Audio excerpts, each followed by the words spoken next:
So I'm going to do that right now, y'all. Y'all know how we roll. So let's go ahead and do it. We're going to bring this in with the energy of what we're going to do. Truth Seekers! All right. It is Thursday night, and I want to welcome you here to Why the Big Secret. I'm your host, Roderick Martin, and as anywhere, you could have been any other place tonight, but you chose to be right here, right now. And with that being said, I want to bid you good evening, good morning, good afternoon, wherever you may be in the 24 time zones this show airs. And as always, we got a big promise. Let me give you a backstory. I'm located in that jumbo state. This is where those UFOs come out to play. It is a Texas thing, y'all. And as you know, everything in Texas run big. So we're going to be the boldest, baffling, belligerent YouTube channel in the world, creating captivating conversations that'll certainly cause controversy. And tonight won't be no exception. We're going to have a great conversation with Samuel Chong, and I cannot wait. You shouldn't wait. He's already in the back office right here, so we're going to bring him up. But in the meantime, listen. What we talk about is not PG, so put the children to bed, okay? Because it could cause nightmares, all right? And I don't want you calling up saying it's our fault. You, good parenting right now. So put the kids to bed, and we're going to do that. So with that being said, let's rock this thing. All right, so that's it. We gave him a formal introduction as we do, but I'll give you his background here as I bring him into what we're doing right now, and we'll do that. So let's get Samuel into the show here. What's up, man? What's going on? Good. Thanks for having me here. That's it. You know what? I was in there printing. I still need to go get the last two sheets. I had some stuff that I wrote down, and I was looking at my notes. I was like, I ain't got my questions, and they're sitting in there, and I'll still go back and get. I was out of paper. Can you believe I'm sitting here waiting to print it up? Then I'm out of paper. Then I look over into my other office, and the countdown has finished. I'm saying, so you got a live stream with nobody sitting there, Roderick. You better get on in there and hop in your chair. So that's the first time ever I ever done that. So that's going to be good. It's going to be, and I'm going to clip it out anyway, you know, when it's over. So anyway, man, what's going on with you? And glad to be here. I'll give our audience a little bit of your background first.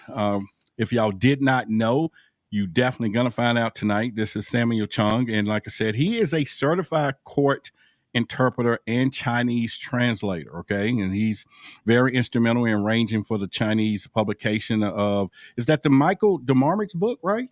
Michel Demarquet in French. Okay, Michelle. Okay. Yeah. And then, you know, this word again, I try to, Thiaoouba. How are we going to pronounce that? How should I pronounce that? Thiaoouba. Okay, Thiaoouba Prophecy. We're going to be talking about that tonight, y'all. And then we're going to do a second live stream where we're going to talk about it, some stuff deep into it, which is going to get censored by YouTube. So when that's over, I'll place it in the members area so you all can be a part of that. But in the meantime, he's also a bestseller in both China and Taiwan, which is a rare phenomenal. You better believe that. He's visited the author, and then of course Michelle, who we just talking about here, and you know what? And he graduated from UC Berkeley with a BA in economics. He's a Universidad Carlos. What is this? Universidad, right? Universidad Carlos III. All right, okay then. You know what? And I'm chopping this up though, but man, they're gonna learn a lot about you tonight. So I'm gonna make sure they do that during our conversation. That fair enough? Yeah. Okay. All right. And so. All right, so here's what we're going to do. I'm going to say something here, and it's no pun intended. You know, he's from China. Before we even get into our conversation, tell us about this China balloon stuff, okay? I want to ask the question right there. Yeah, you know, there's one thing that all governments do. That they lie. All right, so which one? What, your government? I mean, the Western government or our government? Both of them. What about? Both of them. The Chinese government lies, and the American government sometimes lies. So it's definitely a spy balloon for sure. Okay. But I'm going to reveal something that most people don't know. It only costs about a few $100, a few $100 US to make it to the US.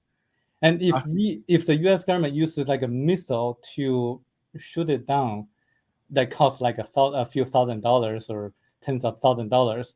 I mean, the U.S. government, the U.S. military is losing a lot. No, that Sidewinder missile is like $500,000. Oh, so that they're going to lose a lot They of shut it money. down with a sidewinder, and that thing is every bit of 500 G's a pop. Yeah, yeah. Oh, literally pop. Okay. And so you're saying it was a spy balloon Yeah. and it was just cheaply made. And they're probably saying, we're going to send something over there and we're not going to send nothing expensive if they're going to shoot it down anyway. So let's just send the cheapest spy we can. And that thing stayed up for days though, right? So I'm sure it got plenty of information, Yeah. It's definitely a spy balloon. It's just very sad that the Chinese government has done a lot of things wrongly and incorrectly and harming the Chinese people and also people in the world. I mean, we have to separate the Chinese government and the Chinese people. The people are ignorant, but the Chinese government is doing a lot of bad things to the world. Wow, that is so deep a little bit. All right, so I'm going to go get my notes. Okay. Here's what I want you to do. This is your audience for the next minute. I'm going to bring you up on screen by yourself. Talk to them. Whatever you want to say to them until I get back with the notes for the book. Okay, fair enough? Okay, sure. Right, so yeah, I see that someone is asking, welcome to the show. Are you the ex-CIA from the ex-CIA? No, I'm not. Actually, I'm a Chinese translator, and I used to do a lot of work for Chinese tourists who come here, including government delegations. And I think it's very interesting that that the people in the Chinese government, they say certain things in front of all the people, and they say a totally different kind of things behind the back. So they don't necessarily tell the truth, what they really think about certain things. So this is about the Chinese government officials.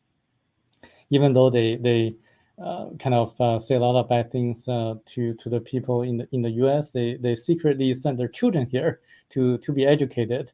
So this is the two sides of the Chinese people. Wow, that's pretty interesting. You just said that is that they talk bad, but we're going to move on from that just a little bit. But I know a lot of people. Let me see what the audience have to say since they're members. Anyone of y'all got a quick question about this Chinese balloon before we move on?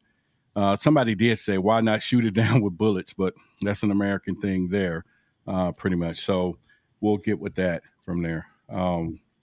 Man, that is pretty weird there. All right, so let's get into this book. And then we will, I tell you what, we'll get into the book a little bit on our second interview, part 2 of this tonight. And I just want to dive deep into a couple of things that in the notes here. And I'm going to start with what the title of this video is about. And that is, the disclosure, messages from the ETs. Now it's all collaborating with the book today, y'all, anyway. But what is this? What is this profound messages from the ETs that could cause financial, sociological, diplomatic, theological implications here on mankind? So can I go into that a little bit? Sure. Economically wise, if we know the fact that the government has been collaborating with the ETs, and if the ETs have been visiting us, it's going to raise a lot of questions about how they're able to do that using their advanced technologies. That means they have to have this kind of energy source that can really make their spacecraft to come to us. And also they have to use this kind of a clean energy source as well. And in fact, decades ago, we invented clean energy engines already using water. I don't know if you know that, but Stanley Meyer was an inventor in the U.S. They killed him, though, right? The story has it that he just, let me stop that. I don't know what happened to him, but from my understanding, his patents were taken, and then he miraculously had a brake line cut or something. I don't know, but go ahead.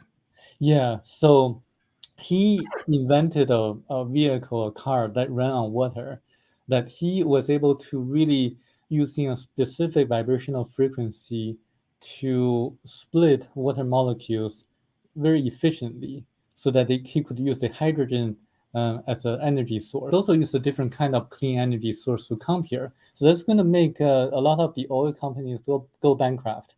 So this is one of the economical implications.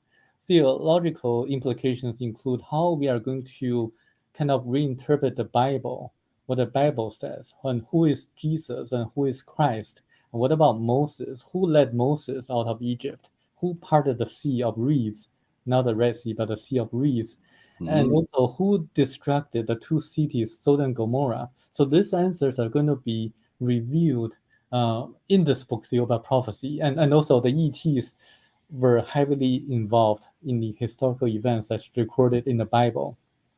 And also, when that happens, a lot of the churches are going to kind of disappear because people will realize that they don't need to rely on the religious clergy to believe in God or spirituality. In fact, they can really communicate to God directly by having a meditation or prayer or just have a good night of sleep. They can bypass the middleman, the agency, the church, the religious organizations, and they can actually communicate directly with the creator and the great ether or the source of the. So I think it has a lot of strong implications, and the power that is currently controlling everything. They're kind of they want the status quo. They don't want the change, so they're suppressing such information from being released. Wow. My question would be, and for those of you who are watching that are not members, you can super chat your questions and it'll pop up on the screen. So if you want to highlight a question as we go along, you can do that. One of the members here asked a question, Samuel, about and we'll get back because I do have questions of what you just said, but what do the Chinese people think about these UFOs as a culture versus over here? I mean, the Chinese people are extremely curious about what's really going on with a lot of the UFO or UAP phenomenon that appeared in China, especially in the last few years. People have been wondering about that. But because the government is a totalitarian regime, dictatorship government, so the media is strongly controlled by the state. They don't allow any information to be released, and so the people, even though the people are extremely curious, the government does not allow people to talk about it publicly or freely.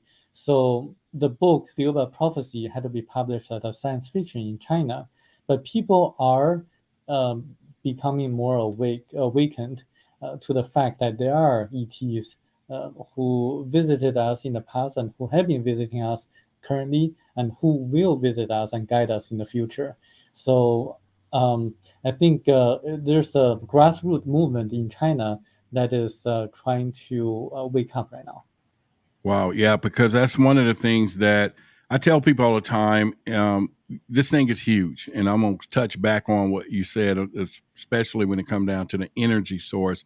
But even now, I try to drill it down into, my community and indigenous communities because, it is important because I know for a fact. I mean, I did a live stream a couple of days ago and challenged the entire audience. I was looking for comments like, okay, tell me about any, African American stories in documentaries, books, or different things, or how can we get some of these stories that are, I don't want culturally to disappear, right? I don't want them to go with some of these people that's transitioning and right about this time is this time, And so, of course, I instrumented Project Black, which is the Black League of Alien Contact Knowledge. And on two sides of the spectrum, I still get a little feedback every now and then. Somebody think it's a racist thing and not understanding that we're digging deep in a disproportionately area of this thing, of this whole phenomena.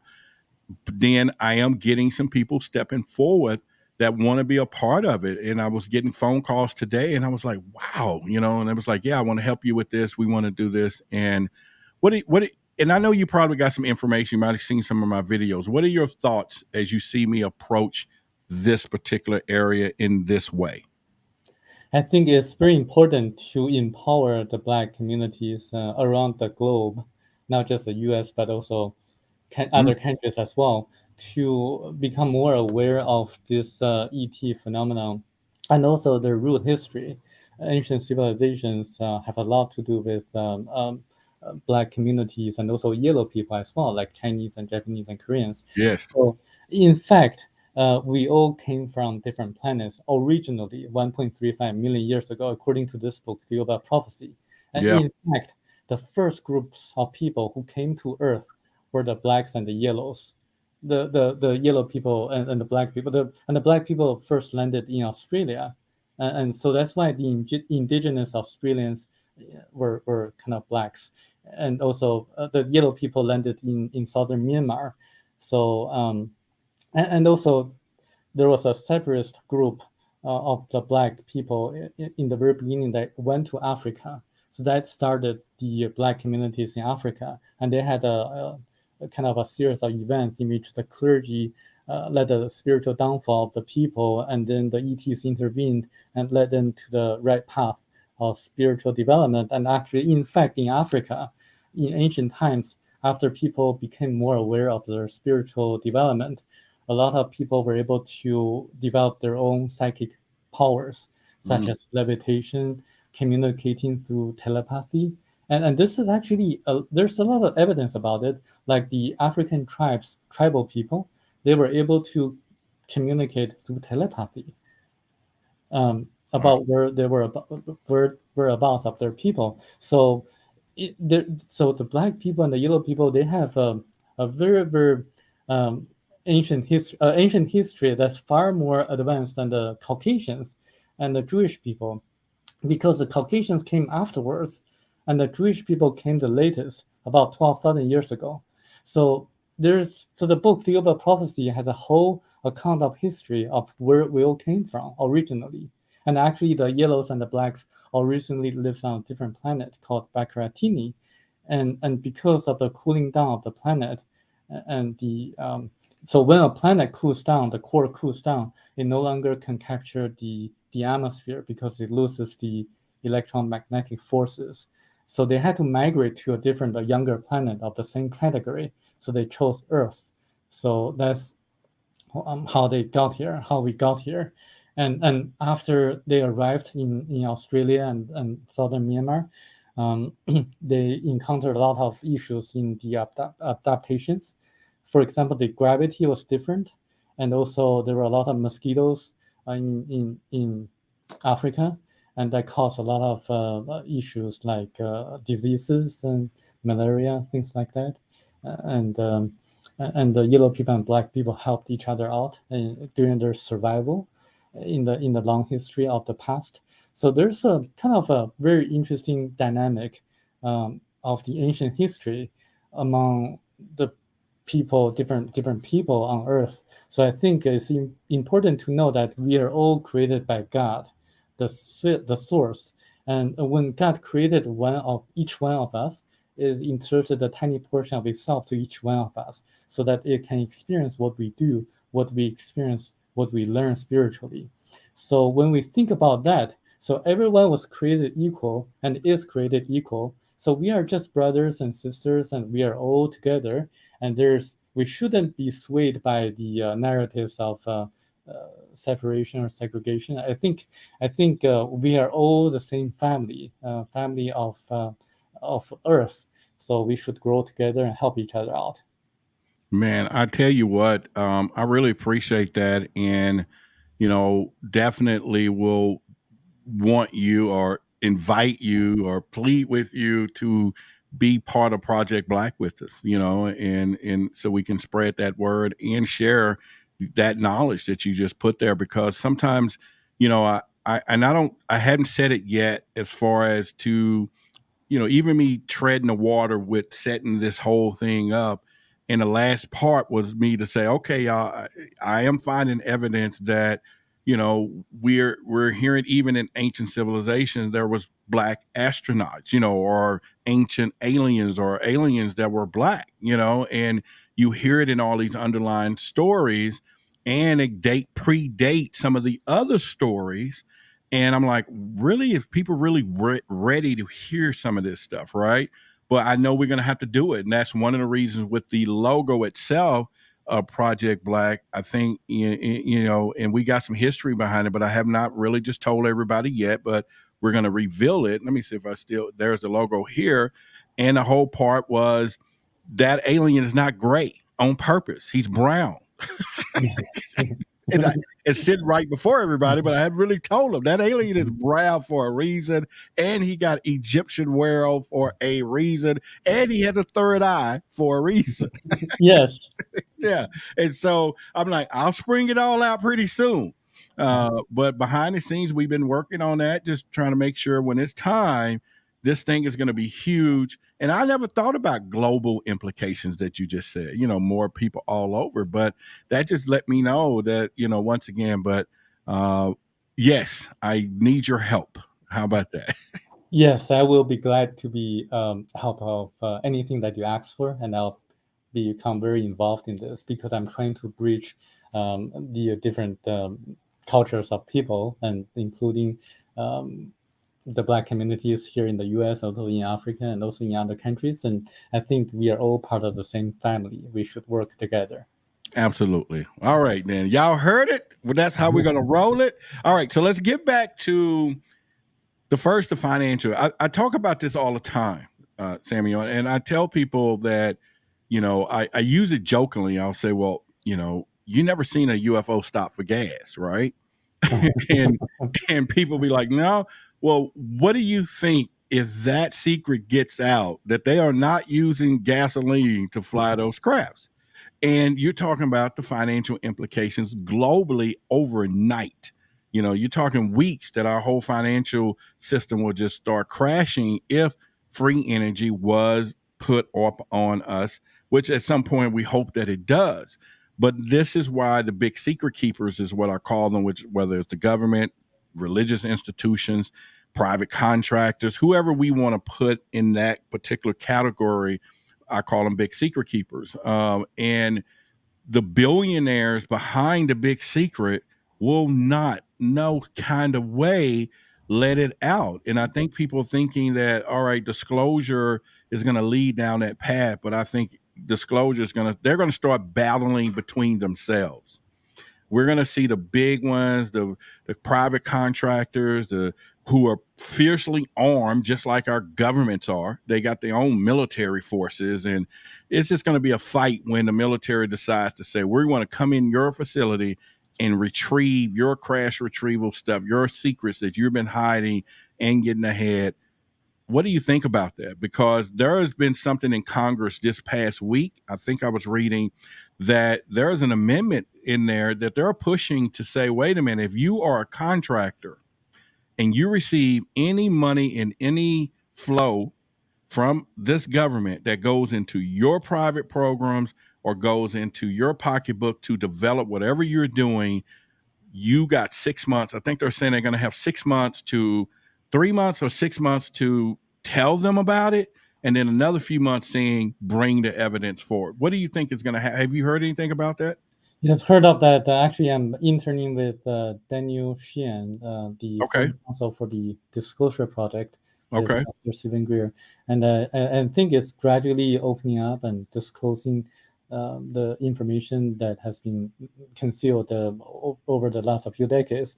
And I think when that happens, there's going to be a whole kind of a revolution financially and also in different industries as well, that people are going to realize that we did have this clean technologies already, and it's just that the special interest groups have been preventing people to commercialize it, and only a small limited number of people in the military are using that to their advantage. And I think this is an important step to bring this out to the public. Yeah, I think if you hit them in the pocketbooks, they're going to do it. I don't think they're going to walk into the night. I don't think that they're going to say, we got 10 doors in our facility with 10 different secrets. And yeah, okay, you got a whistleblower that told you what's behind door 1 and 2. All right, we'll admit that. We'll bring it forward. I ain't telling you nothing on 8, 2 through 10. We're not doing it. And I still think they're just the Black Ops program are going to move their facilities. They're going to go underground even more. And you're just going to see different technology that's going to prevail out of this. That is just, I think for one way we think we're going to get some stuff, and it is positive, but I think we're about to see some internal battles that is going to be fierce, and it's just going to be crazy. So that's my personal thought. So and I do agree that the important revolutionary steps are going to come from the people, the public, yes, the grassroots level, not from the government. Yeah, I think it's pretty much all right. So another part of this, then, if we're talking about free energy and these billionaires and these companies and everything else, now China uses their billionaires over there too, and I'm sure they're in power.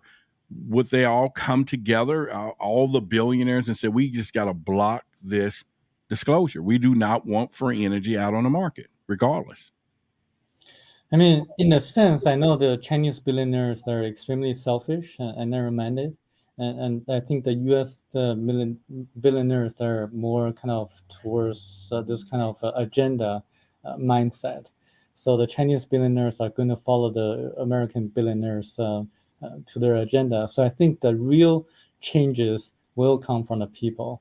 And I wouldn't rely on the billionaires to do anything because they always focus on their own interests and benefits. They don't care about the people like me or like us and people who are poor and not privileged. And I think we should realize that we, the people, have the power, but we should use it wisely, using nonviolent resistance to rise up against tyranny, and to really have a strike or something like that. Because the rich people, the special interest groups, or the financiers, they rely on us like slave laborers, to profit themselves. If we don't work for them anymore, they're going to lose big, and we are going to lose very little because we have nothing to lose. At least I have nothing to lose at this moment. Gotcha. Right. And I'm with you the same thing. Yeah, I'm with you on that. All right. So I got a couple of more things here on this first part of here. Now, when we talk about the religious implications here, how deep you think this is going to go? I mean, we know if there is some type of disclosure, people are going to say the question is, who is your God to the aliens, right? And like you said, they're going to bypass the middleman. What do you think the church institutions would do? How would they fight back, in your opinion, for their control? What would you think they'd be prepared to do? I think they're going to fight as hard as they can because they're going to lose all the powers that they accumulated over the past few centuries. The Vatican, they have a lot of secrets that haven't been revealed. I mean, Danny Sheehan, he was the council, the general counsel for the Jesuits of the North America. And when he requested access to the Vatican library, the Vatican records, he was denied access. It's just like refusing your own attorney to access your records. This is something really, really obscure and so embarrassing for this. To me, it's really unbelievably surprising that they denied their own attorney from accessing their own records. It must be very, very damaging to them. For them to be released to the public eye. And I think they're going to fight as hard as they can. And I still think the power is from the people, and the people need to realize. So this is why when I talk to the religious people, I always try to bring them to the light and to see the real truth about the spiritual development, following the teachings of Jesus Christ, but not following the leaders of the religious organizations or organized religions. We should follow the teachings of Jesus, but not religious leaders. Yeah, that makes a lot of sense. And because the religious leaders kind of rewritten the books to their advantage. And it's kind of like, okay, we're going to take this little piece here. We can change this a little bit. All right, let's place this in here. Oh, yeah, that works for us. Yeah, okay, that'll keep us in power over here. Oh, no, that's not good. Oh, yeah, let's put a little fear into that. So, yeah, I understand what you're saying as far as the teachings actually exist. We just need to get the true words and follow the original press, right? Yes. Yeah. So I'm definitely understanding where you're going with that. All right. So let's talk about a little bit as in um, one of the stories or things that we do talk about in this book is that the crash, a UFO crash, okay, from the grays, in which the government, of course, has been lying about. They have been reversing technology when it comes down to this. And let's go into that a little bit from the perspective of the book itself. And before I say that, if you are in the if you're in the chat and if you want a question asked, I want you to write the word question colon and then put your question. That way I'll know y'all not talking to each other. You're talking to me. And if you want a question asked during this conversation, and I'll be going through them and I'll post them up periodically as we go. So that's to the chat members, the members. And if you are watching and you want to get involved with the chat, but you're not a member, you can super chat your questions and it'll pop up without you being a member. But tonight we definitely is members only because we want to control any spam that is coming through tonight from there. All right, so Samuel, let's go into that. The crash UFOs are from the grays, and we talk about it in the book. But even though we're going to get into next that there's 147 different ETs. At least. Why are we only? You said at least. Why are we so much only getting from the grays? And before you answer that, I was reading something I forget the other day. I was doing some research and I ran across some information that was pretty astounding when it comes down to the grays, right? The little bitty ones. And how we already saying that these are biological suits that they're wearing, all of this stuff. But I read somewhere where they was like saying that these suits, because there's a lot of entities out there that want the human experience, because we're this Project Earth, that these suits are actually rented out, that there is multiple species using this gray technology to experience what's happening on Earth. And you can shoot that down, but I was reading that and I was like, but it kind of makes sense of why we're seeing the grays so frequently, right? But yet everything else. What are your thoughts toward that? But let's go with the grays and, the government.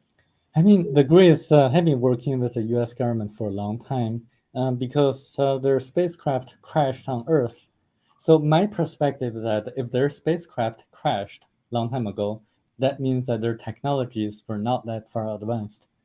There were ETs that visited us, and their spacecraft didn't crash and won't crash in the future because of their far more advanced technologies than the ones from the Greys. So we should learn from the masters, the ETs that have far more advanced technologies and knowledge. And if the U.S. government is just learning from the Greys, they're learning from their peers that are not that far advanced. They're not that far advanced. So we're probably why we think we're getting the help, but we're not really, because we're not advancing that much toward all that technology. Not when they could say, here's a ship, here's how it works, make your own tomorrow, But instead, we got to reverse engineer these things and do our own part. I think that, you could be correct on that. And actually, I can elaborate a little bit more about the Greys because the author Michel Desmarquet received telepathic messages from the Thiaoubans indicating that the Greys also came from a planet of sorrows, like Earth, a Category 1 planet. Actually, there are a total of 9 different categories of planets in the universe. Category 1 is the lowest, and Category 9 is the highest. The Greys and us are living on a Category 1 planet, and the Thiaoubans come from a Category 9 planet. And the Greys actually have been monitoring our activities just to observe how we respond to the increasingly decreased immune system, because we have been losing our immune system since 1948. And the Greys is actually a dying race. They have also been losing their immune system. So they want to learn how we respond to the same situation, and they want to learn from us, observe us. They did place implants on some of us, about 150 or so people by the year 1995. But according to the Thiaoubans, there is absolutely no harm about the implants because if there's any harm, they would have prevented the Greys from doing so. So this information and knowledge about the Greys, and there's nothing to be afraid of when we encounter the Greys, because they're just like us, a dying race on Earth. All right. So now that challenged some things that I remember back with the David Grush interview that stuck out to me. Mm-hmm. And one of particular statements that I don't think that really people didn't even focus on, when he said, we find a lot of abandoned craft. And I'm like, so it's like somebody took a one-way trip here and now they walk among us and nobody says nothing about it. I'm like, you telling me you got some abandoned craft? So we are now really literally saying they walk among us because they got out this thing and now they're here and they did a one-way trip. What do you think about that? Because that stood out to me. And I'm like, you got to be kidding me. Come on. Now we talk about it, but it's like him saying, yeah, somebody, it's no different down the street. There's a parked car and they done abandoned the vehicle. We know the criminal is on the loose. You know what I mean? So what are your thoughts about that? I think they really cannot survive any longer because they're a dying race. And sometimes when their own planet cools down or dies down, they have to migrate to a different planet. That has happened over and over again throughout history. And actually, the people on the continent of Lemuria that existed 200,000 years ago came from a different planet because of their overpopulation issue. And back to the origins of black and yellow people, they originally came from a planet that was dying. So they have to migrate to a different planet. So when that happens, they have to find a younger and nicer planet to migrate to. And so I think this is what's happening to the Greys and to some of the ET races. But I don't think they have agenda to harm us in any way, because if they did, they would have been prevented from coming here. By who? By the ETs from the Thiaoubans. I also want to make another point, is that we did go to the moon about 50 years ago, but we were warned off from going there again. All right, so you can stop right there for a second. I done said it a million times. I was telling somebody before, he was like, well, why didn't we go to the moon? I said, we was told not to come back. And people are like, where does that come? I'm telling you, that's another side of the story that they don't tell. When they said Santa Claus and all them was there and all that stuff, yeah, we went, but we were told not to come back. And I think people don't really realize that, why we have all this technology. And if you think about, we're told not to come back, there is another place, Samuel, that we could easily go to find them, but we don't spend any money trying to go to the bottom of that ocean knowing where they hang out. It's almost like they said, don't come here either. Don't go up there. Don't come here. And even when you talk about that Artemis rocket, I'm like, that thing ain't never getting off the ground. Yeah, it's not going to the moon. Right. I agree. Totally agree. It is not going to the moon. I don't know why everybody's thinking it is. It's got malfunctions. I'm telling you, somebody's telling them, don't come here. Period. Right. And so, yeah. Anyway. But they have to start a project in order to get more funding, more military. Yes, they have to flow the money. And yes. I'm like, guys, that we can't go to the moon. It's off limits. That's an observation plate. They just like, don't come here. Go far as you want to go. Leave this place alone. And I'll give you some reasons behind it, because we were not ready, and we are not ready to explore the solar system or the universe yet, because we are not spiritually ready. Because using analogy, if you go to a forest in China and see two groups of gorillas fighting against each other, would you want to invite them to your beautiful mansion and mess everything up? No. Would, because they're not ready. They're still fighting against each other. They have to learn how to live more peacefully and harmoniously. We still have a lot of wars now and also in the past.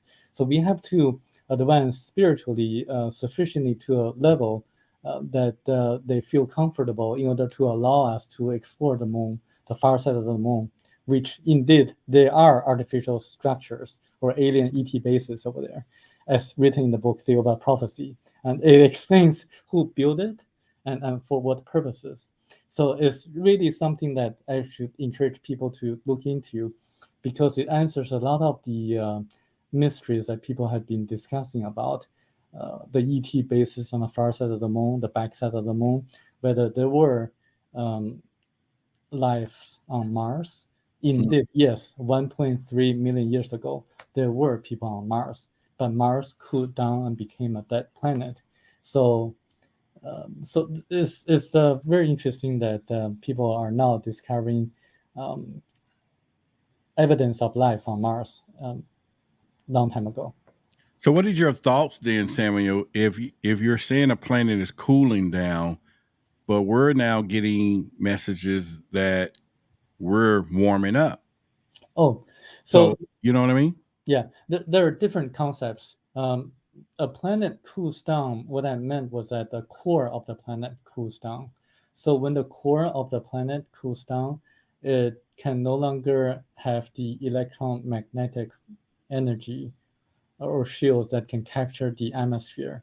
So this is what happened to Mars.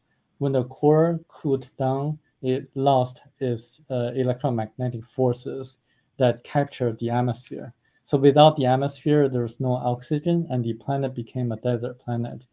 And right now, what we are talking about is the climate change, the warming of the temperature, and it's. But I think sooner or later, the danger of Earth is not about the climate change; it's about the moon, because according to the ETs from Thiaoouba, the moon is actually moving closer to Earth, and in about 198,000 years or so in the future, the moon will crash, will land on Earth, will clash with Earth, and that will be the dome of Earth. And this is in contradictory to conventional scientific wisdom or theory that the moon is moving farther away from Earth by 4 centimeters a year. And I tried to verify with the JPL and NASA scientists, and they refused to give me any response. So I don't know whether they're hiding something or what. I believe that the moon is moving closer to Earth. I get phone calls all the time or emails, texts from people saying, man, something's strange with the moon. And there's people on Earth that's feeling that already, right? And I probably have gotten 20 of those messages over the last, I don't know, 90 days. You know, people will say, hey, talk about the moon. Something's going on with the moon and all of those things. And it kind of makes me wonder, because we always talk about how Hollywood is so intrigued or in tune with things, making movies like that Moonfall and all of this stuff, that something is going on with the moon. But it also, my question is, since we are so barbaric as humans and we're spending so much money to get off the planet, and they may not want us off the planet to be a planetary species out there, would they eventually prevent that and say, hey, you guys, we just can't let y'all go and repopulate the universe because y'all not ready for that? But yet we're building technology. We're supposedly be sending people to live in all these other places. Would the ETs come to a point to say, y'all not ready, stay on the planet? I mean, right now we are certainly not ready spiritually to explore and to migrate to a different planet, because we would pollute the other planet that we visit. We would make a mess. But this is why Michel de Marquet was asked or instructed or ordered to write a book of his personal experiences of being taken to a different planet for 9 days and then came back. So this is a way of them indirectly helping us to get on the right path. They're kind of like our mentors now and also in the past, trying to help us indirectly by giving us concepts or general directions which way we should go about, and without intervening directly yet. So I think this is a time for us to all wake up and to follow, I think, their lead, and to be more spiritual and to live more harmoniously and to realize that we are all created by God and everyone is equal, and we shouldn't be divided by the special interest groups. So what do we do in a sense that, if we're going to have these cataclysmic events in our life, right? That's going to be happening, and we know it. Why are the ETs giving these instructions to a individual, which is hard enough for an individual to get a group to believe them, versus giving it to a group to then individuals will believe a group, right? Vice versa. So, you got one person over here, this person has been given messages, this person has been getting, downloads in their dreams. Send all of us at the same time. Just do a hit the button and and then we're better off. It's like we are taking a test in a classroom and we are giving answers directly by the proctors. It's like we don't, if that happens, we don't learn as much as we solve the problems on our own.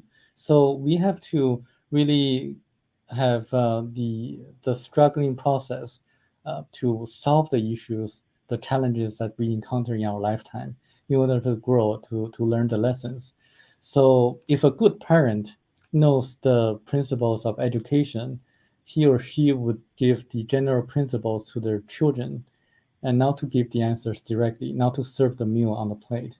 Okay. So, and I would like to also use an analogy. That was good, but keep going. I'm gonna steal that one. That was really good, but go ahead. By Daniel Xian, the former general counsel for the Disclosure Project, and he says that in Mexico there's a rare species of butterfly, and the scientists, the biologists, actually saw this. There's a cocoon in which the butterfly was trying to come out, like struggling and struggling, and out of compassion and kind heart, he split the cocoon and allowed the butterfly to come out without the struggling process.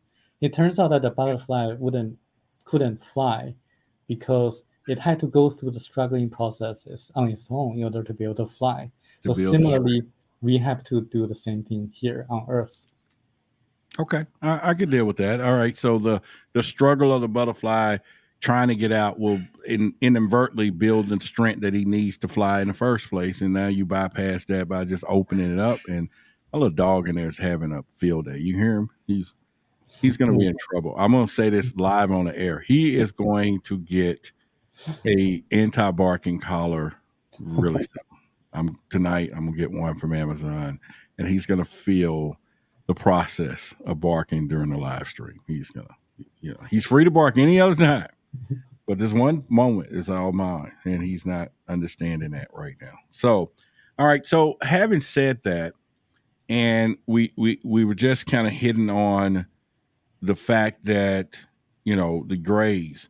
Let's get into at least 147 different ETs. Now there was a book by David Composer, I forget his name, but he wrote 80. Remember, it was like 80 different extraterrestrials, and then he had pictures, which a lot of people went at him like, how do you even know what they all look like? Because he kind of drew illustrations, or had somebody drew illustrations of all these different races of extraterrestrials, but none in there was black at all. Not even shaded, even if it was a black and white book. But but what I'm saying is, how do we, even though there's so many races, and how do we know this? And why don't we why history is only talking about a few? You got your Palladians, you got your, and I will want to get your opinion on reptilians next, if that's possible.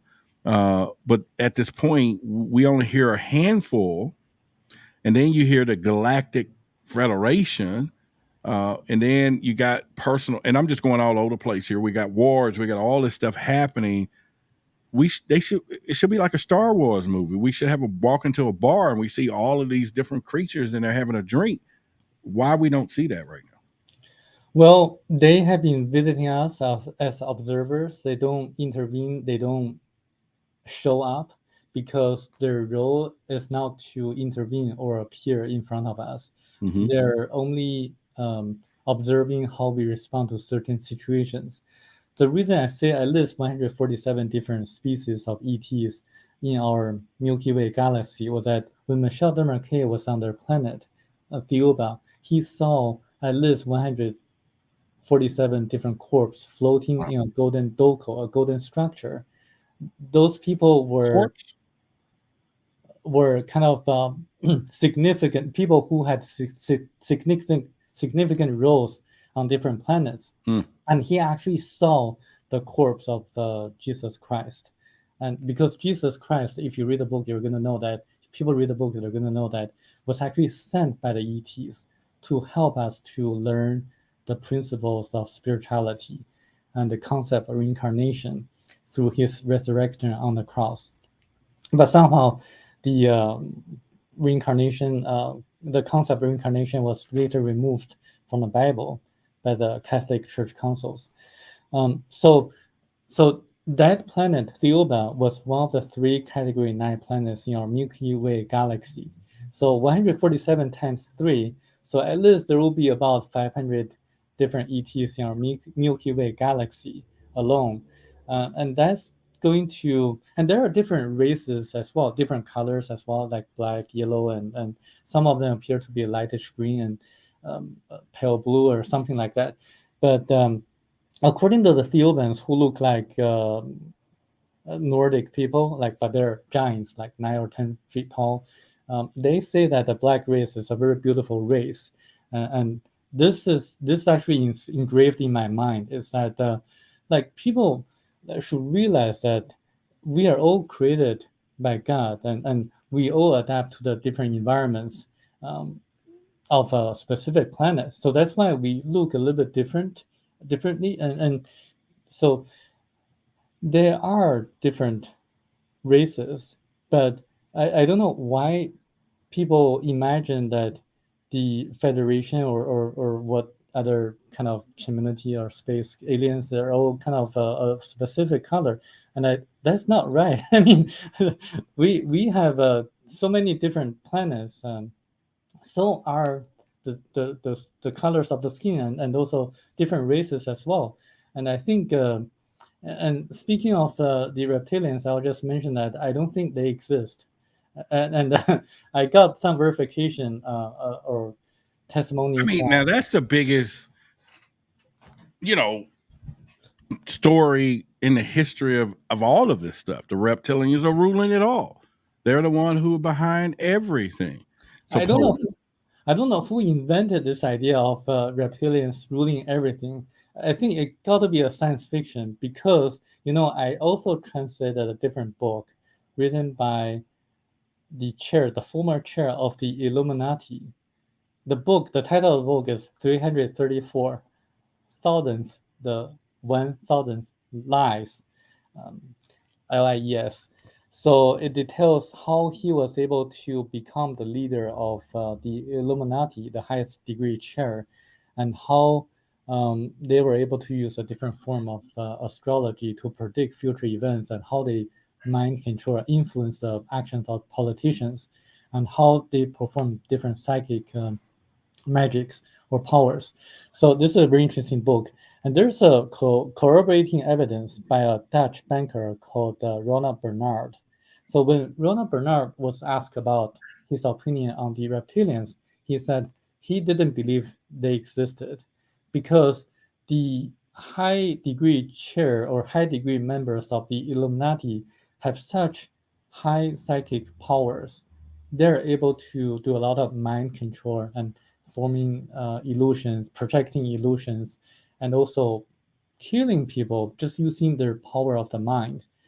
So Ronald Bernard, the Dutch banker, and he had an interview with I think Sacha Stone, and he says that he personally witnessed a member of the Illuminati killing a person in front of him using his mind.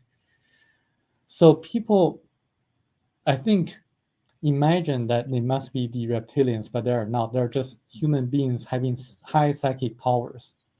And I think it's just my personal beliefs. I think the reptilians is just an idea to really misinform or misdirect people, creating an imaginary enemy so that they can get more government funding. That was powerful, Samuel, because I had a reptilian channeler that dog is the whole people in here talking about, oh, don't do nothing to the dog. He's just a puppy. He's doing what dogs. Yeah, and let y'all miss something we're saying because he in there barking right now. Yeah. Okay. All right. So I think I'm gonna let you talk a little bit. I'm gonna go in there and make a hot dog in a few minutes, and really. And but all right. So I was told, and I've never shared this with my audience here. And actually, I was about to be trained by this friend of mine who's a reptilian channeler and reptilian. He says, Roderick, there is a part of the human body that, look, maybe the dog don't want me to tell the story. Can you hear him pretty good? Because I can. Only not verbal. You can just talk, and it's not a big noise. It's not that bad. Okay, well, all right then. Boy, you lucky. You're lucky they can't hear you that bad. So I'm gonna share this, and I haven't shared it before because it can get a little scary. But I had a reptilian and a channeler talk with me and was saying that our bodies, similar to what you just said, has a defense mechanism as humans, but right now consciously we can't access, everybody can't access it. Where within a fear moment or something that we can consciously telepathically send out this thing that will cause another person to have a heart attack, similar to what you just said. Yeah. Okay. And he started explaining to me how it works and where it is in my body. And I was like, I don't know. And so since you kind of said it as though it's, but it still came under the umbrella of a reptilian story, right? Mm-hmm. Yeah. But you just mentioned it, as far as them knowing that technique, right? And so I just thought it was pretty interesting to collaborate what he was telling me. And he was saying that there is this, he kind of said where it is and blah, blah, blah. So I don't know. This is another reason why we cannot catch or arrest the high degree members of the Illuminati, because they all have the high psychic powers to make themselves disappear if the police try to catch them or arrest them. They can just use their illusions and project something to the minds of the policemen, indicating that they're elsewhere, so that the police would go away. So they have all this kind of what they call the magic of influencing people's mind. So this is why, we have to know how to respond to the current situations, and to this is the reason why he wrote the book, is to bring the knowledge to the light, and so people know how to respond. Okay. All right. So let's touch about another part. And like I say, we'll get into what I might do is leave us going when we start going into the deep conversation so that people can watch it. But I'm going to put up on the screen in a minute that we're going to be going to a part 2. But more likely, instead of us changing live streams, I could go ahead and do it, and then I'm going to clip it out. Because otherwise YouTube is going to hit it anyway a little later. But I'll clip it out, and then I'll take that part, put it back up for members later. So the ones who are here now get the benefit of hearing some of this stuff that we're going to get into deeply here in a minute. But all right, so let's go into some of these mysteries and we're not going to get into that one to the next part. Well, you know what? Let's get ready to hop into it. You ready? Let's get ready. Let's go. Yeah. Let's get deep. All right. So let me put my little disclaimer on the screen for the other people, and they'll see it tomorrow. There we are. Okay. Oh, where's my image? Oh, yeah. This just can't be happening. Okay. All right. That's cool. I guess we're experiencing Newton's law, because anything can go wrong, it's going wrong, except for the conversation. It's going great. All right, so I'm going to just put this image up. But anyway, all right, everyone, we're going to be, if you're watching this live, there's going to be a part 2 to this. And so definitely, if you don't have a membership and you was not watching it live, you missed it. But you can go to our members area and access the second phase of a part of this interview. Now, we're going to get into the prophecy of things here. We're going to get down deep. We're here with Samuel Chong here, my friend. And but anyway, this is just kind of letting you know this is the breaking point. If you're not here fine, and we're going to crop this out, and you will see it next time in the members area. All right, so the rest of y'all stay here. We're going to continue. Since you're watching it live, you're going to go ahead and hear it. But definitely, if we get into some deep stuff here, because there are going to be some keywords that's going to trigger this YouTube thing here in just a second. All right, so I'm gonna kind of read a little stuff that and Thio, right? He's the he mentioned that Thai. Thai. Okay. Okay. Did I say it right? Thai. Tao. Okay. Yeah, Tao. Yes. Okay. And don't get me wrong. There are going to be about 20 people in the chat going to be correcting me really quick here.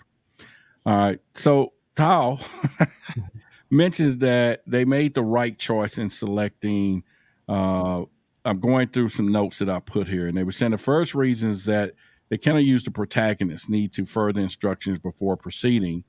But then also they talked about the, he explained that there was a message brought to Earth and was followed for 300 years, but became distorted over time. Okay. Mm-hmm. Leading to what we call a worsening situation. And so, but he also emphasizes the importance of the younger generation looking within themselves for answers and not relying solely on external help. And it's kind of, out there a little bit that I interviewed Paul Wallace about a week or two ago. And that was his same premises of one of his new books of Eden, saying that the younger generation or people need to stop relying on the messages in the Bible and begin to form their own interpretations, because there's a lot of distortion between, like you said earlier, the original text or the original purpose of whatever it is to what is now out here today.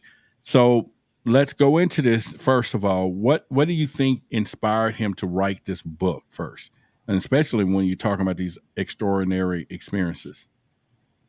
Well, he had no choice but to write a book, because he was under instruction or an order to write a book documenting his personal experiences of being taken away from Earth to visit their planet for 9 days and then came back, bringing here a lot of knowledge, ancient wisdoms, and also mysteries of the paranormal to Earth, so that people can understand why and how the Great Pyramid of Egypt was built and what happens in the Bermuda Triangle, where we all came from, and also the distortions in the Bible and how they intervened in the past. So he had no choice, and and he was questioning them, why him? Why not the journalist or a great scientist to write a book? Right. Yeah. So he was given different, like a few answers. The first is that they chose him because he was a man of action. So he took actions immediately, didn't wait at all. So he would and he could and would write a book immediately after coming back to Earth. And the second is the main reason is that he had 80 past lives already. So how many? 80 past lives. 80. Wow. Yeah. Okay. So he reincarnated 80 times in the past already. So only a person like him, what they call a soul, was able to survive for 9 days on their planet, probably because of the high level of vibrations on that planet. If I were to be on the planet, I probably would only survive for maybe 2 or 3 days or so. I don't know.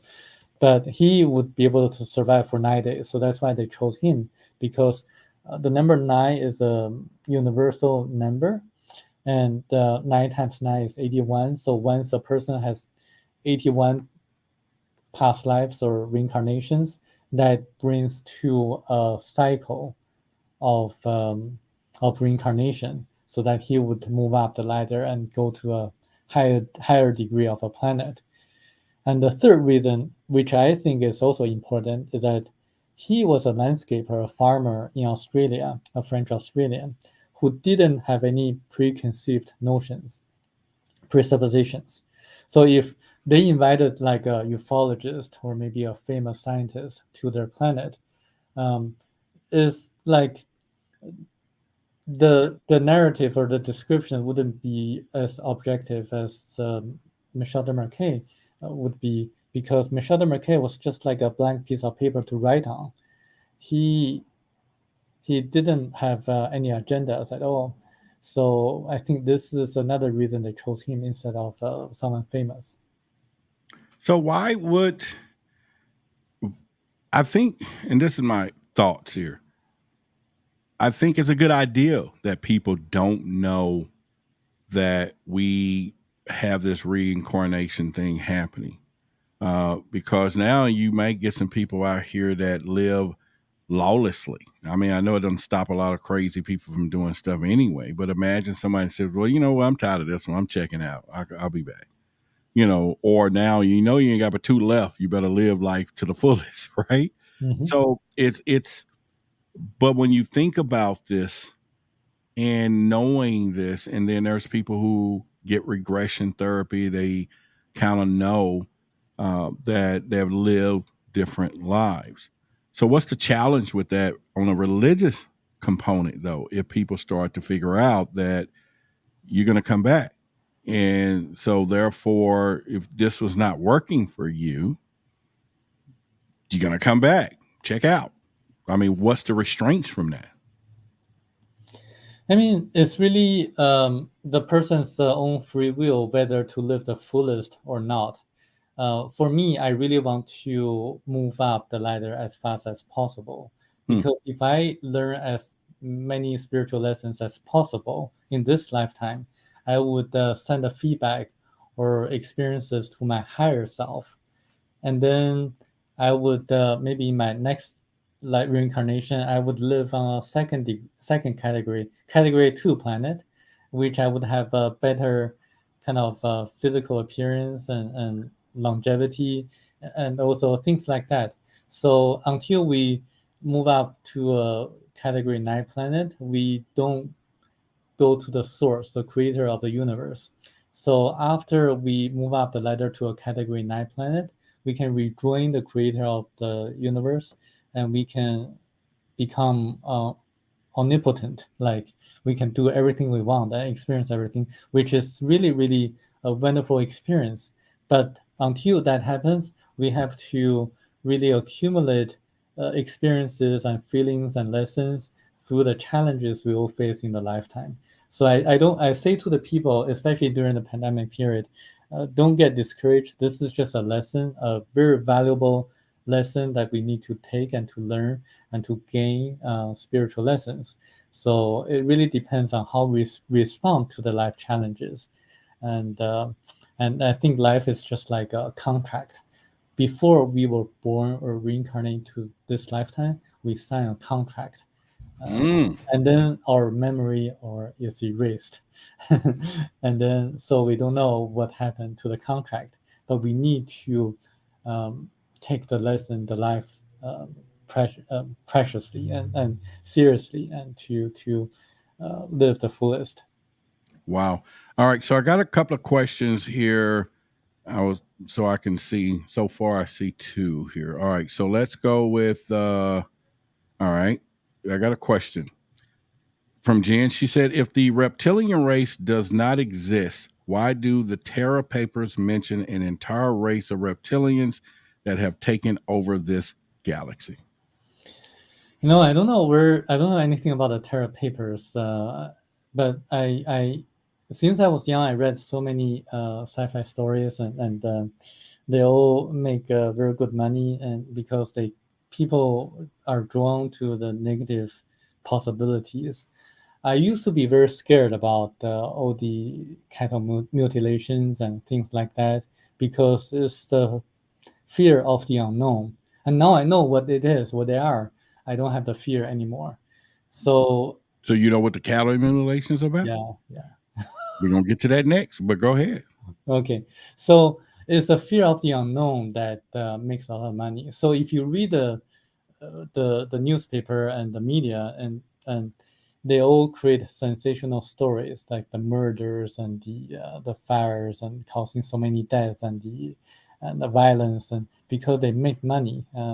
And I think the Terror Papers is just I have no idea what it is, how, unless you have specific verifiable fact facts that people can prove, and also corroborating evidence and foundations, I would deem that as a science fiction or made up story. But if you can find evidence, corroborating evidence, and then I would be gladly take it seriously. But so far, I don't see any specific verifiable evidence about reptilians or the existence of reptilians. All right. So we got another question, and we're going to get to the cow mutilation. So she says, what about dragons and mention of dragons in the Bible, Mesoamerican myth, Chinese culture, and why are the ube lizard men artifacts that they have been found in Iraq?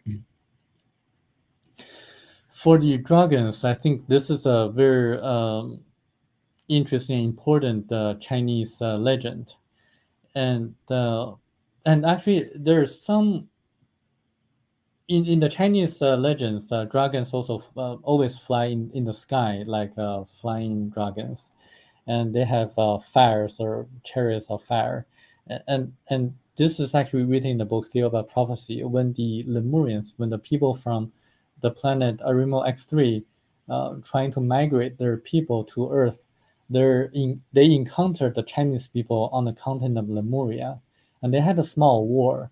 And I suspect that there's something to do with the war between the people from Arimo X3 and the Chinese in the ancient times. So when they used flying saucers to transport themselves to different locations, they're probably mistakenly as the flying or chariots of fire or flying dragons in the Chinese legends. So I think there may be some kind of connection over there in terms of the reptilians and also the artifacts. And I think there are animals, and also there are actually when Earth had catastrophes before, and there were insects that grew very large because of radiations, and actually the Thiaoubans had to kill the insects, the large gigantic insects on Earth in order for the people to survive. So I think that may be part of that. The reptilians being the huge, humongous insects that killed people, a lot of people, but then the Thiaoubans wiped them out. Yeah, because it does get your mind to think about it. Like we were doing a show last week and we're showing the mantis people where people see in their dreams. I'm like, it just don't make sense to me that this mantis can control a spaceship. You know what I mean?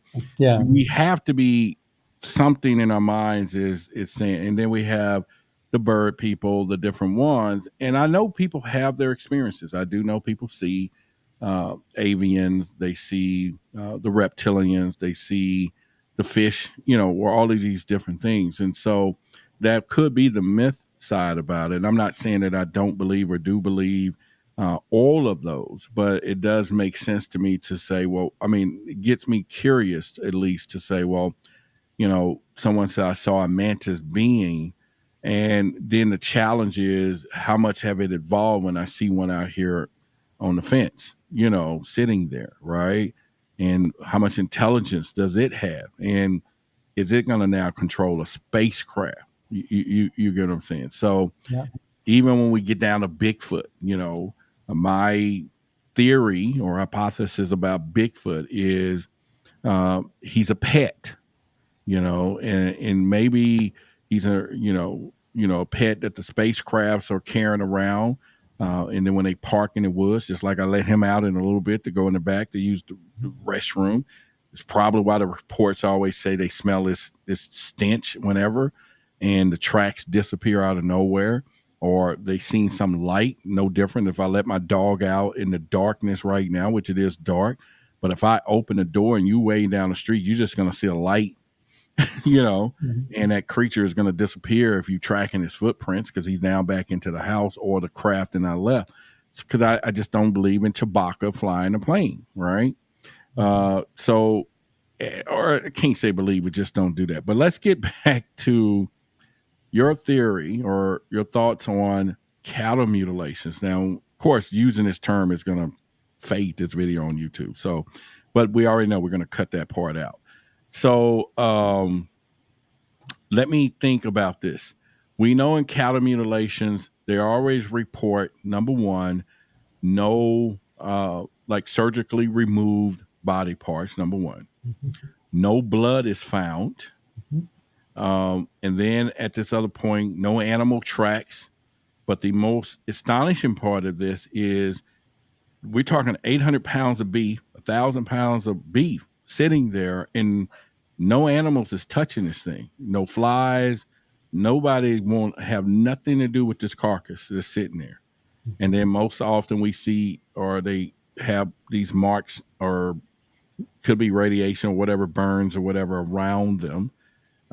So talk about that. What's your thoughts? Yeah, my hypothesis is just a hypothesis, is that they're not done by the ETs. They're done by our government. Really? Special government programs, and trying to have kind of biological or genetic experiments, genetic engineering experiments. And I kind of think that the Thiaoubans or the compassion ETs would prevent any other ETs from doing the terrible things to the animals that we raise, unless we do that on our own, because they wouldn't prevent us from doing harm to our own, but they would prevent other ETs from doing harm to us or our animals. And I think the ETs with advanced technologies wouldn't need the cattle organs from the cattle or the biological tissues from the cattle. They wouldn't need that, because they can just make them themselves, or maybe generate such materials themselves. But we don't have the technology to do that, so we have to do that using this kind of secret technologies that the government has. So I really don't think that's the activities of the ETs. It's our own secret government programs. Well, all right, but even though they're at least saying that there's some technology being used that is not openly available, right, to the public, of course, but let's do the flip side.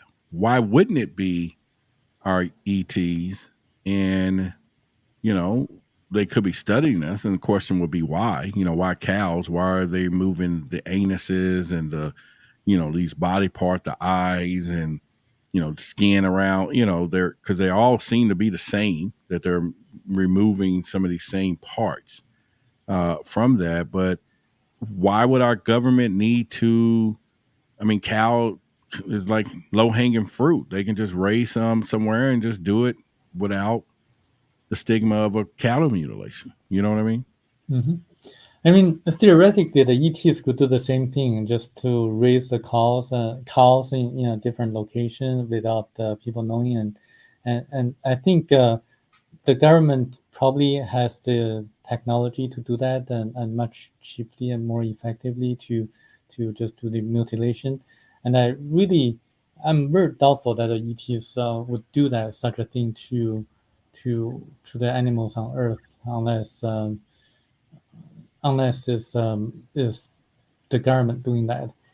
And I think there may be some kind of collaboration with the ETs, but it's mostly the initiatives of the secret government programs. All right. If you are finding value in tonight's conversation, definitely, if you finding value, you want to support the channel, right up there. The Cash App is there. So that if you finding people like this man here, that we want more and more people, definitely support the channel and all those things as well. We can do that. Probably got about another 15, 20 minutes. Can you handle it? You good? Yeah. All right. So, but anyway, yeah. So there's the Cash App and things up there if y'all want to support the channel as well. All right. So we were just talking about the cattle mutilations, but let me go back to one of my notes now. Let's kind of dig deep here into another part of this. Hang on one second here. All right. Yeah. So I wanted to put this to the sides. All right. So we said it before that the prophecy contains warnings. Now, when we hear the word warning, most people would think that's negative or that could be something bad. I know we're going to touch on the Bermuda Triangle. You're talking the statues of the Easter Island, the Great Pyramid of Egypt. So how is this warnings and stuff? Let's start with the Bermuda Triangle. Because I was just talking to some people today, and they were saying that they got stories of people becoming missing of their family members within the African American community. Some things in I'm not going to give that story out, but in the military and the Bermuda Triangle. So that's going to be part of Project Black. We're going to infuse some of that conversation. So, but how is that warning? What's this warning has to do with the Bermuda Triangle? Actually, there are separate two issues. One is the warnings, and the other is the Bermuda Triangle. So Okay. let me go with the Bermuda Triangle first. Okay. All right. The Bermuda Triangle is actually one of the locations on Earth where there is actually a portal or warp to a parallel universe. There are different locations on Earth that are portals to a parallel universe as well, as documented by a famous researcher called David Paulides from the Missing 411 series of books. I was going to ask you, did you know him? Because yes. I was going to go into, he's talking about, abductions and animals. And so actually I wrote it right here. We'll come back to him, but go ahead. Yeah. Yeah. So there are people who just suddenly vanish when they hike in national parks in the US and under strange circumstances. What happened is, I think a lot of his cases can be explained by the parallel universe theory. Michel de Marquet, he actually went inside of a parallel universe and saw what is inside of it. He saw people wearing medieval clothes, people who were stuck there for hundreds of years or thousands of years. He also saw people who behaved like savages, who tried to attack him and the ET. So in a parallel universe, time stops and people don't feel any hunger, pain, or thirst. So they're forever stuck there unless they know how to get out. So David Paulides has a very interesting case in which when the corpse of the missing person was found, the person had bones came out. It's just like the person was walked to his bones. So it corroborates with Michel de Marquet's description, in which in a parallel universe, people don't feel any pain. So that if they don't feel pain, they just walk to their bones. So, and I think when people see, when people can know whether they are entering into a parallel universe or not by looking at the environment. So the scenes and the environment changes all of a sudden. So that's when you know you are entering into a parallel universe. The way to get out is to immediately go back to where you originally came from, and not to be curious and go into that, because it's not a good place to be in. Well, I mean, all right. First of all, I want to thank the contribution I just received. Appreciate you supporting the channel. If anyone else finding value in tonight's conversation, definitely support the channel, the show, and all of those things as well. All right. So, well, I'm going to give a normal answer to this or question, and then we'll go into a more theoretical question. But why wouldn't I? Why wouldn't a person walks into a parallel universe and they go back into medieval times with the knowledge that they know today? Wouldn't they be the next king within 10 years? You know what I mean? Because now you know the future, you're smart, all of these things. Why would I turn around at this point? Okay. Why should I? So a parallel universe is like a sphere that's floating in space near Earth. It's just a small sphere, and some people go inside of it. It's not the entire world. It's not like the entire history of the past. Okay, all right. It's not like traveling to the past. And actually, Michel de Marquet also traveled to the past and saw what happened 14,500 years ago when Lemuria, the continent, sunk into the ocean. So parallel universe is just some people got stuck into that accidentally, and people near the portal, and the portal always changes the locations. So people near the portal just got stuck into that, and I think the Bigfoot they can travel in and out of the parallel universe at their will. That's why some people say they sometimes disappear out of a sudden and sometimes appear from nowhere. I think that might explain it. Okay.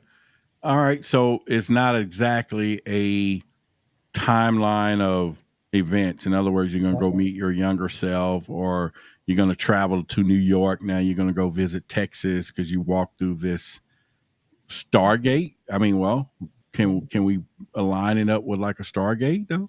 I mean, Michel de Marquet traveled to the past, and what they did was that they took his astral body and traveling to the what they call the Akashic record.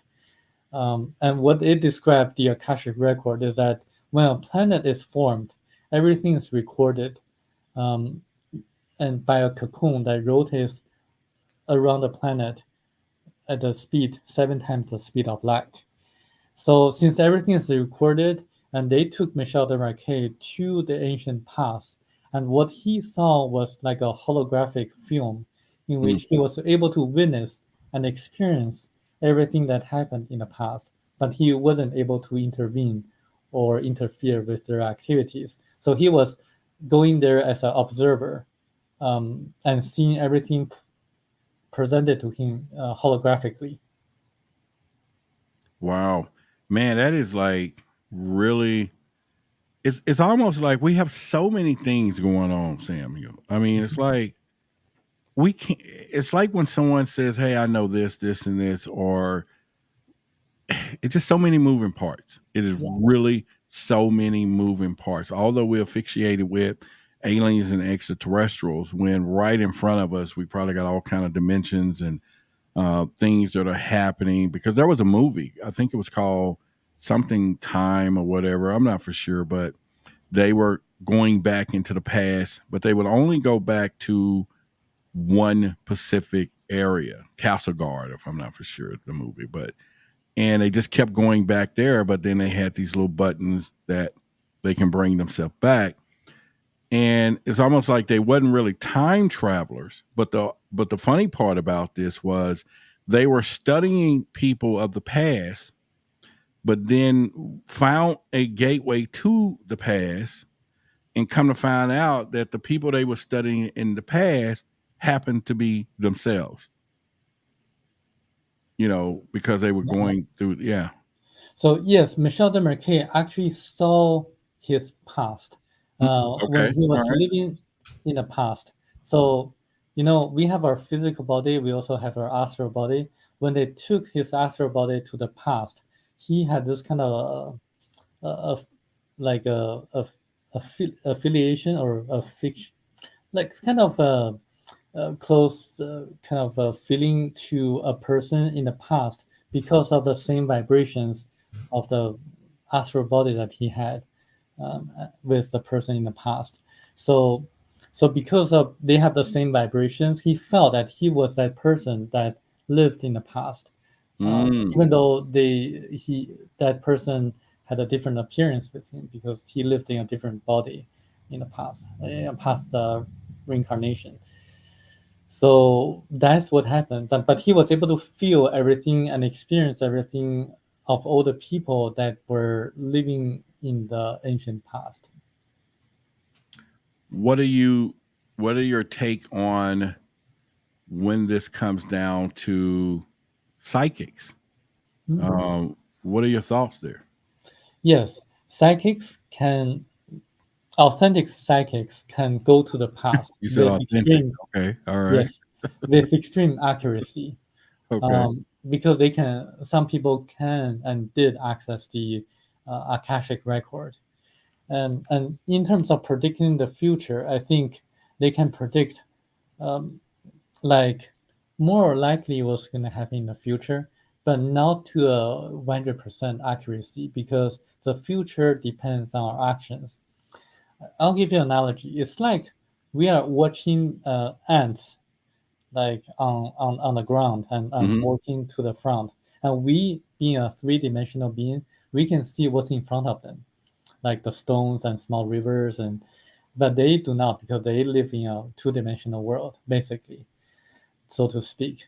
but we see that they're going to encounter like a big stone or a river, but they can also adjust their path to get around the big stone or the river if they really want to. So it's like predicting the future.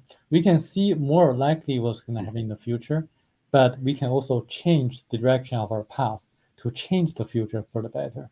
So this is why I'm putting a lot of my time to spreading the messages in the book, because I do believe we can change the future for the better. But if you take my hand for a minute, and this is the present in the middle, the future can go here, here, here, here, here, based on the decisions. Exactly. But then we do know if you take a boat off course just a little bit over time, it changes completely. Yeah. But who makes that choice to say, okay, this future is not so bright. Let's go back in time. Or can we do that? And then let's do this. Because now, reason I'm saying this, because I've had some training, and I don't tell my audience all this stuff, but I had some training of people trying to train me to get into another parallel universe of what, where I'm at now, change. I forget the name that they, oh my God, I should know. I went through this a lot, but because I was doing remote viewing, I was training on all this stuff, right? Getting prepared. But anyway, it was like, you can change timelines. I'm sorry, that's what it was. You can change your timeline. And I was like, well, how am I going to do that? So I was going through this heavy meditation stuff or whatever. But the whole point was to teach me how to inadvertently move between timelines and get answers and all that stuff. So I don't know. I didn't, but now that you talk, maybe I wasn't on a goose chase. I probably need to go back to my training. Yeah, I think we do, we can change the future for the better if we really work on it. And it's really, we have our own free will, because one of the things that I discovered in the book is that if two countries are having like a war, and if the ETs decide to intervene, they're going to help the country that respects individual liberties the most, the free will of the individuals the most. So, for example, if there was a war between the U.S. and China, they're going to side with the U.S. government, not the Chinese government, because Chinese government they're kind of restricting individual liberties the most. And even though we are the not, US government, I mean, they got their foot on our throats too now. I yeah, mean, yeah, maybe not as bad as Chinese government, but I mean, I know, yeah. yeah, but I hear what you're saying. Okay, I'm with that. They're gonna side with the side. Have you ever heard the term that this is a prison planet? Well, I would say I have heard of the term, but I would say Okay. that we are not a prison planet, but we are a planet of sorrows. And prison planet kind of has a connotation that we are being controlled by this group of people, and we cannot get out. But we can get out for sure if we act together collectively in concerted fashion, and also using. I really respect Dr. Martin Luther King, and using nonviolent resistance to spread the knowledge to the people so that people can wake up and act collectively, and so that the special interest groups and the financiers are going to cave down to our demands. They're going to cater to our wishes. So this is the way to go, like Gandhi did in India. Nonviolent resistance is the key, because that's going to wake people up and to really encourage other people to join us, because violence never pays. Napoleon and Hitler, they're great militarists and strategists, and they use violence to conquer other countries, and that's never going to work. And the what works is love and compassion and the cultivation of minds. We need to be more spiritual and to love one another. That's the way to go. So why would the ETs, if they was gonna do a real intervention, they could have done this when we had bow and arrows and muskets. Why now? Oh, now we got nuclear weapons, we got missiles and all of this stuff.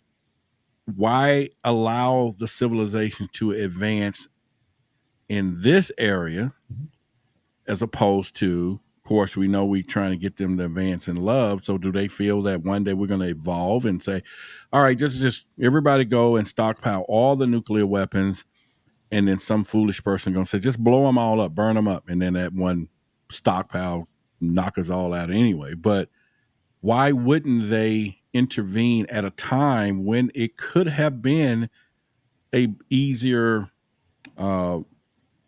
transition for them to do so, as opposed to now, because our own weapons threaten them now? The short answer is that they did. They led Moses out of Egypt by parting the Sea of Reeds. Okay. And they also had Jesus and Christ come here and to teach spirituality and love and reincarnation and things like that. We put him on the back of a cross, right? I mean, yeah, we did. Yeah. So when you got the second Jesus show up, he was like, I ain't doing it. But go ahead. So our free will always deviates from the original intention of the creator. So that's our free will. It's the deviation from the original intent of the creator that made everything messier. But the discovery of the atom and the atomic bomb, invention of the atomic bomb, is a necessary step in the evolution of the human development process. It's just like the discovery of fire. We can use it correctly to our benefit, but we can also destroy ourselves. So sooner or later, we're going to discover fire, and sooner or later, we're going to invent the atomic bomb. It really depends on how we use it correctly and how we evolve spiritually and how to destroy ourselves. All right. So we talked about this possibly being a prison planet, and then I was reading a book that I don't. We're going to talk about it someday on the show, but it was, of course, they had an alien. They had this alien interviewing it at this point, and they was talking about human evolution, and the alien said, "Hey, wait a minute. We put an animal, the duck-billed platypus, on Earth to give you a animal that you know that you had to been genetically made versus," and we're talking about a duck-billed platypus, half duck, half mammal, half all, and that cannot happen in nature. So therefore, that was genetically done, and that's our indicator to you.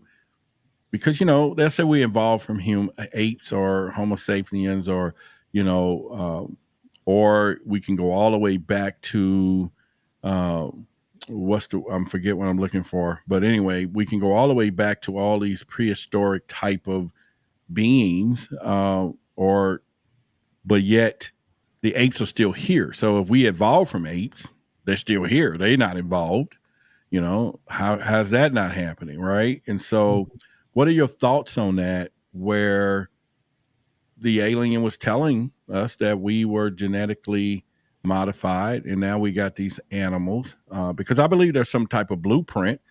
Dogs got two eyes and a nose. Okay, we can say God did this, but there's somebody was tampering with, say, this work. Oh, and by the way, finally, as the Anunnaki book says, let's create man, right?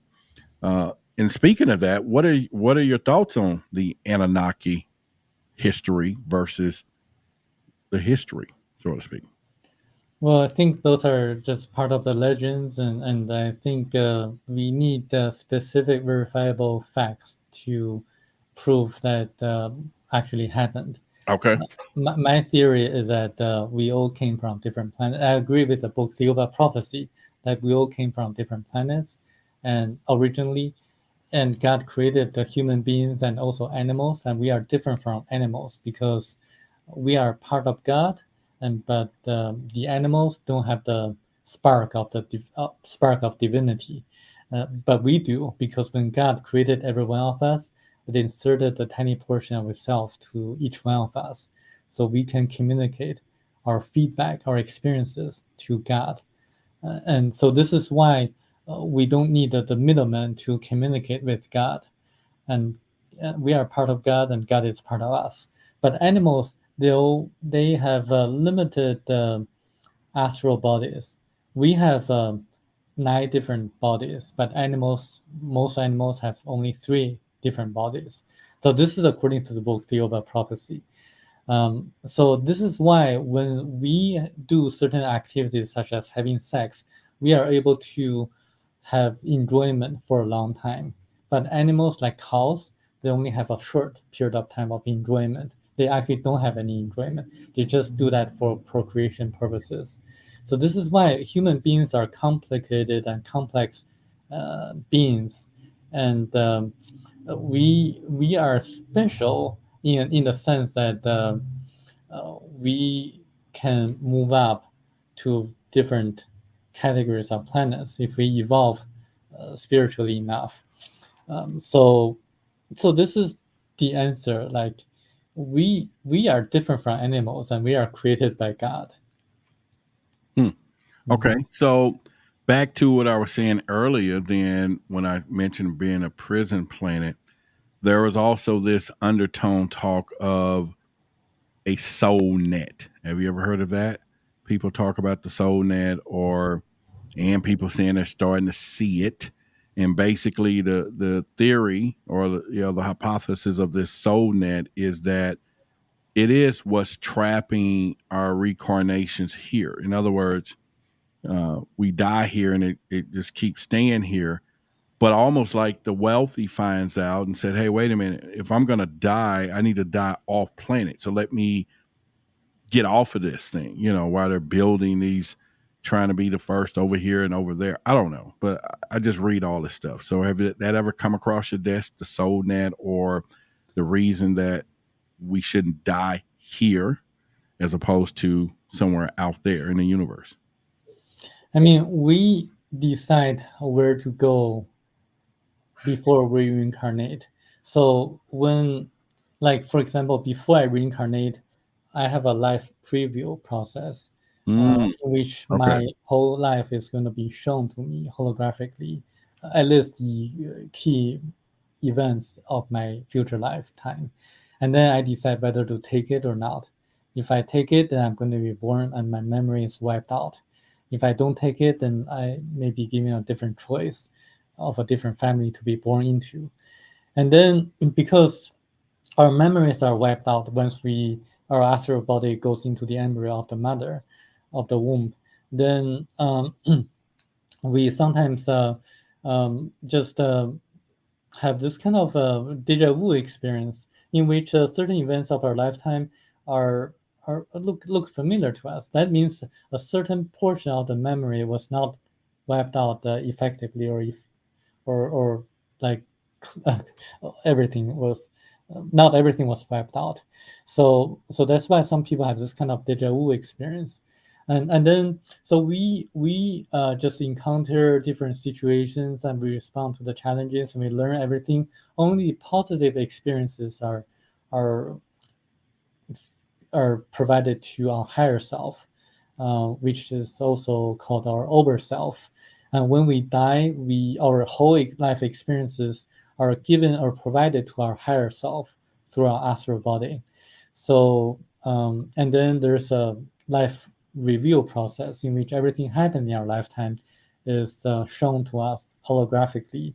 And that at that moment of time, we can feel and experience how other people felt when we did certain actions to them.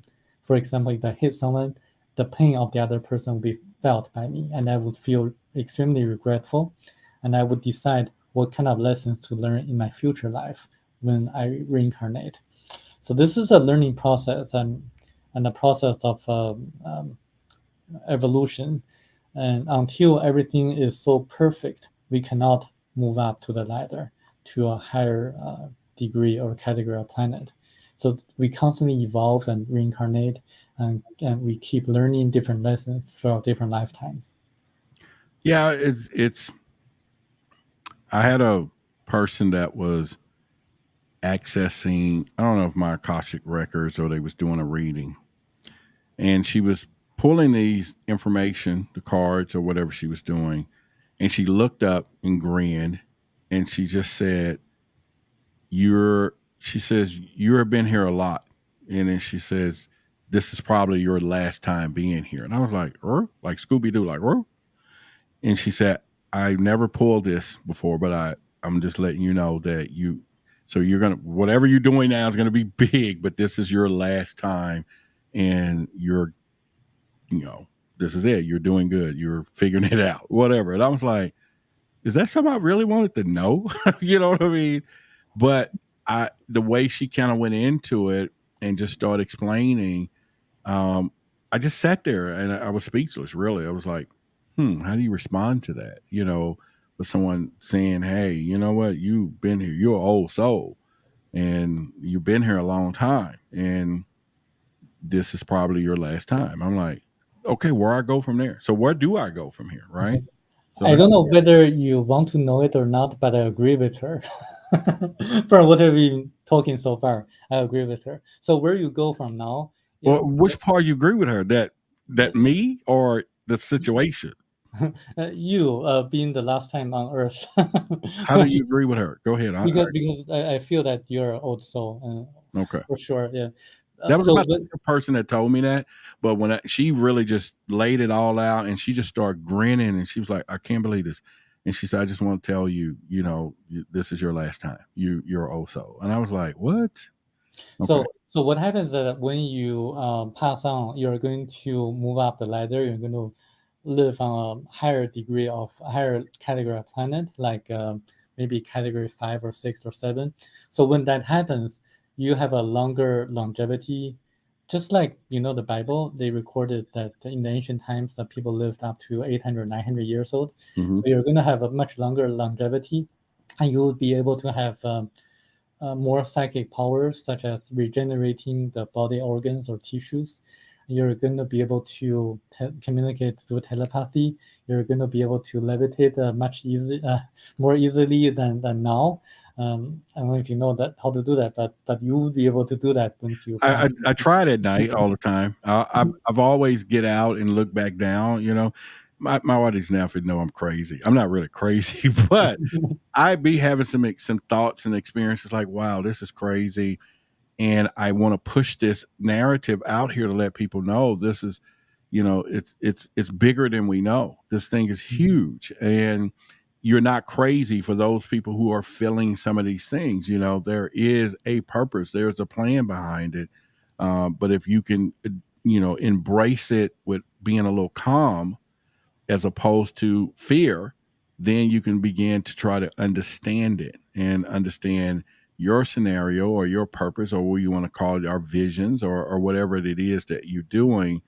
But it's got to happen. It's going to happen, right? And so when I started going down that path with Project Black, it just kept coming to me. It's like, and I was writing this stuff and it's like, it's millions of people. You're going to have to do something, and it's preparation. This is what it was saying. This is preparation, and I was like, okay, the message and getting people, not so much for ascension, but the whole point of they have to be prepared mentally. And then I started using my thing. Your eyes are useless when your mind is blind.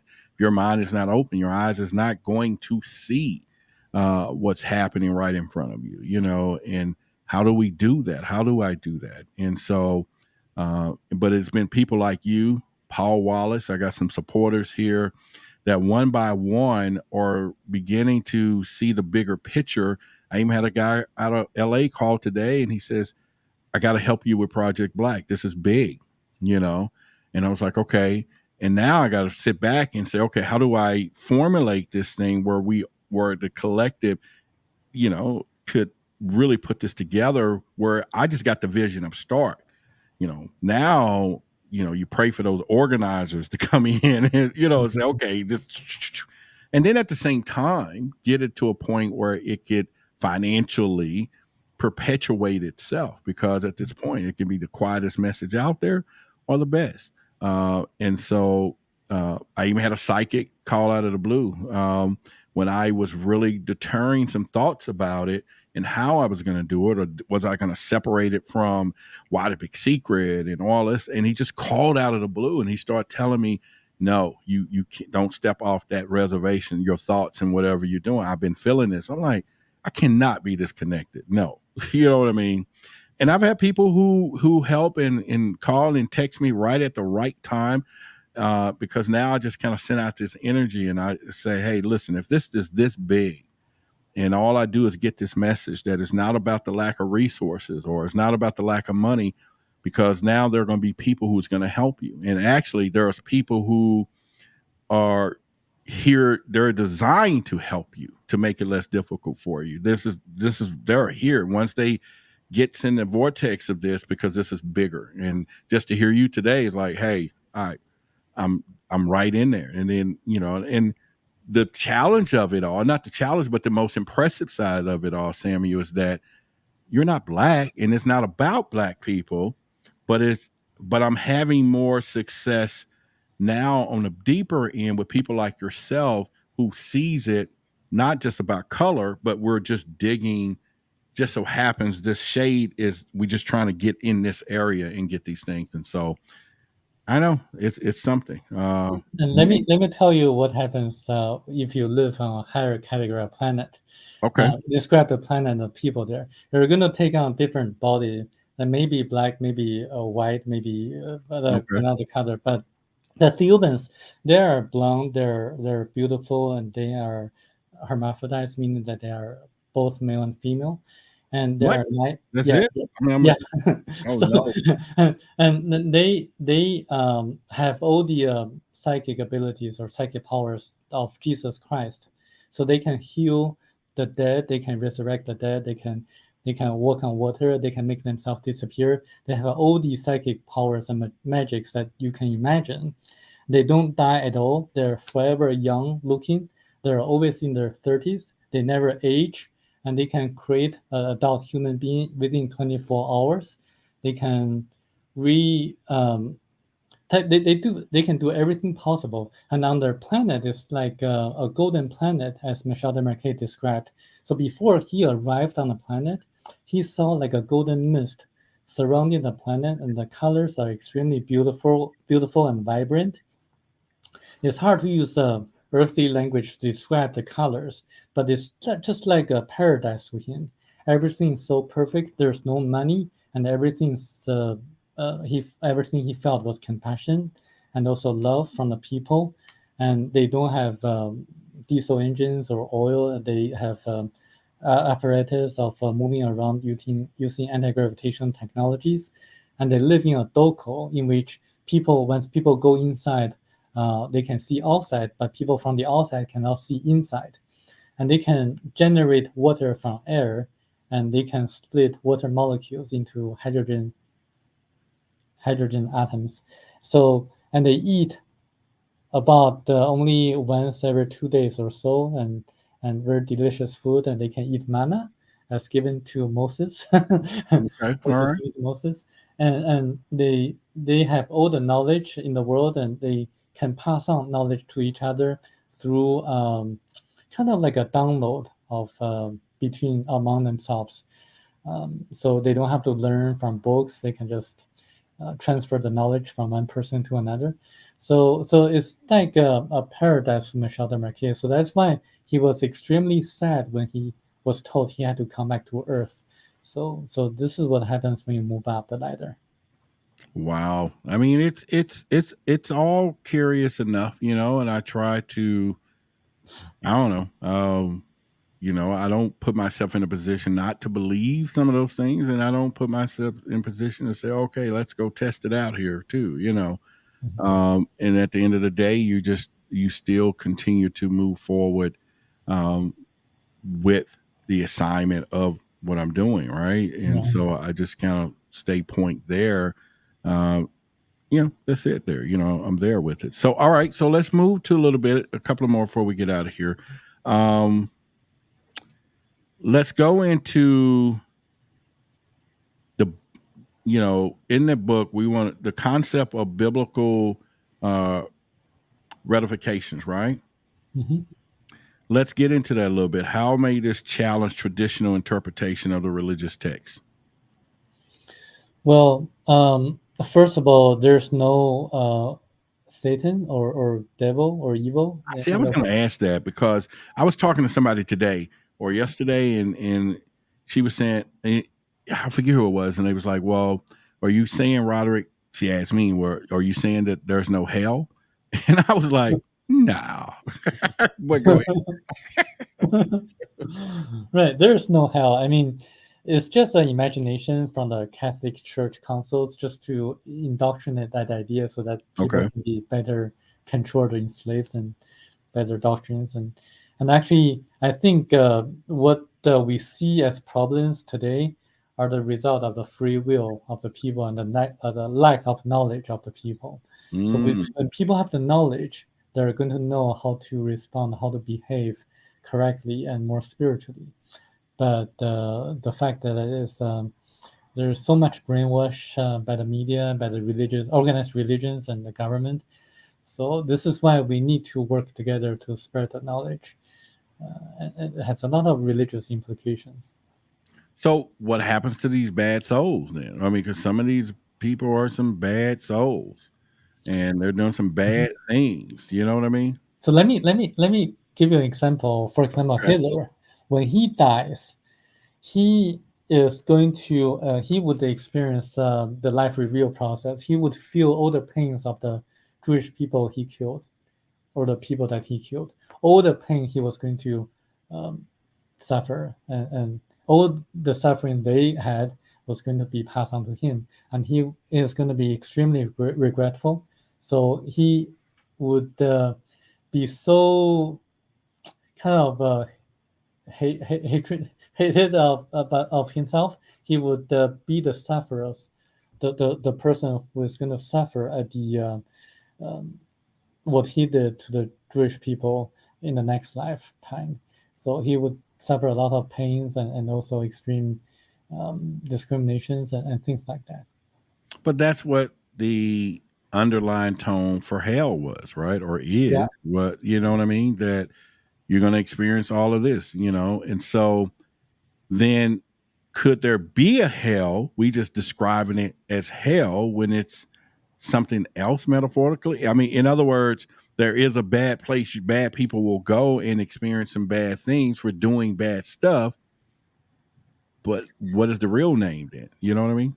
I mean, for people like Hitler, he's definitely going to experience a tremendous amount of pain once he dies, um, and um, and that can be described as a hell to him, but not to the people Okay. who didn't do the wrongs. I would say that the Catholic Church makes the concept of hell as a way to scare people. That's probably not the right way to go about it. It's just a fact. It's a fact. Knowledge is knowledge, but indoctrination is indoctrination. But I think we have to distinguish the two. Okay, that makes sense. Mm. All right, so give us a little bit of anything that you want to kind of talk about that I didn't ask that I should have asked or should have talked about. I think one of the key things that I learned is knowledge is power. Everything is about knowledge. So once we know how to levitate, then we can do that. But the thing is, knowledge is lost right now. But there are other knowledge that we should learn. Is that one of the things is that how to better our health, how to respond to the situations that occurred in the last few years or so. Being a Chinese, I'm privy to certain information that the public might not know because I get information from whistleblowers from China, and people can find information on my website. I try to be as specific as possible. Um, there are certain side effects of what the government try try to encourage people to do, and but there are ways to detox. So I think it's important to have the knowledge and to improve the health in general by eating the right food and having the right diet. And I would suggest people to read the books written by Anthony William, The Medical Medium, because so much processed food are making a lot of it's making a lot of people having different diseases that we didn't have in the past before the invention of the processed foods. So if we eat Is that the naturally, website right here? yeah, that's my website. But Okay. I have a specific link to you, and I can type it out so that you can pass on to the people. And Okay. Yeah. Put it in a private chat and then I'll copy it or chat Or you can actually put it in the chat. You should be able to chat as well. I cannot access it right now. Okay. I'll just give it to you. There are two links that are very important. One is about that, and the other is about that. The detox, I think, is very important for people to know, especially my Black brothers and sisters. And I think those are very important. There's the first link. I just put it in the chat for the members there. And then let me do the second one here. Wait a minute. Detox. All right, so I need to learn. I need to do some detox. I went to the doctor today, and boy, she was talking. And also another important thing is to read the book Thiaoouba Prophecy, because once you read it, you're going to be awarded with a tremendous amount of knowledge that has practical implications and can be of practical help to you when you respond to certain challenges in life, whether it's relationship-wise or economic, financial-wise. It's going to teach you how to respond correctly. So please read the book Thiaoouba Prophecy. If you can buy it on Amazon. If you don't have the financial resources, you can search on Google. You can find a free copy online. I'm not making a profit on. All right. Well, I tell you what, I got a copy of it. I'm gonna send it to a couple of people. Okay. But I could. I feel so bad. But listen, we got to monetize our message. If you want a copy tonight, you just send your email with the Cash App, and I'll get it right over to you. Otherwise, I got to figure out how to put it where y'all can download it. The other document I put up the other day for y'all to download, I didn't realize I had to pay for the plan for you to download thousands. So it only had like a few more downloads left as a free plan. So I try to get my audience to all chip in on everything we do, right? We got to crowd collect. But yes, I do have a copy of it. I can send it to a few people, pretty much. But y'all can Google and find it. If not, you just want to have it like really fast, just, contribute to the channel, and then I'll take time and just send it to you tonight for sure. I'll email it and then we'll figure out a way later to get it where people can download it. Yeah. But for people who cannot read or who don't want to read, it's also on Audibles or in audiobook format. It's a very good book. All right, I got a question for you here. Let me put it right here. I'm sorry. Christine says, "Are people possessed by evil spirits, or is exorcism real?" People can be possessed by spirits. I wouldn't say evil spirits, but the spirits are the deviated spirits. And exorcism is real.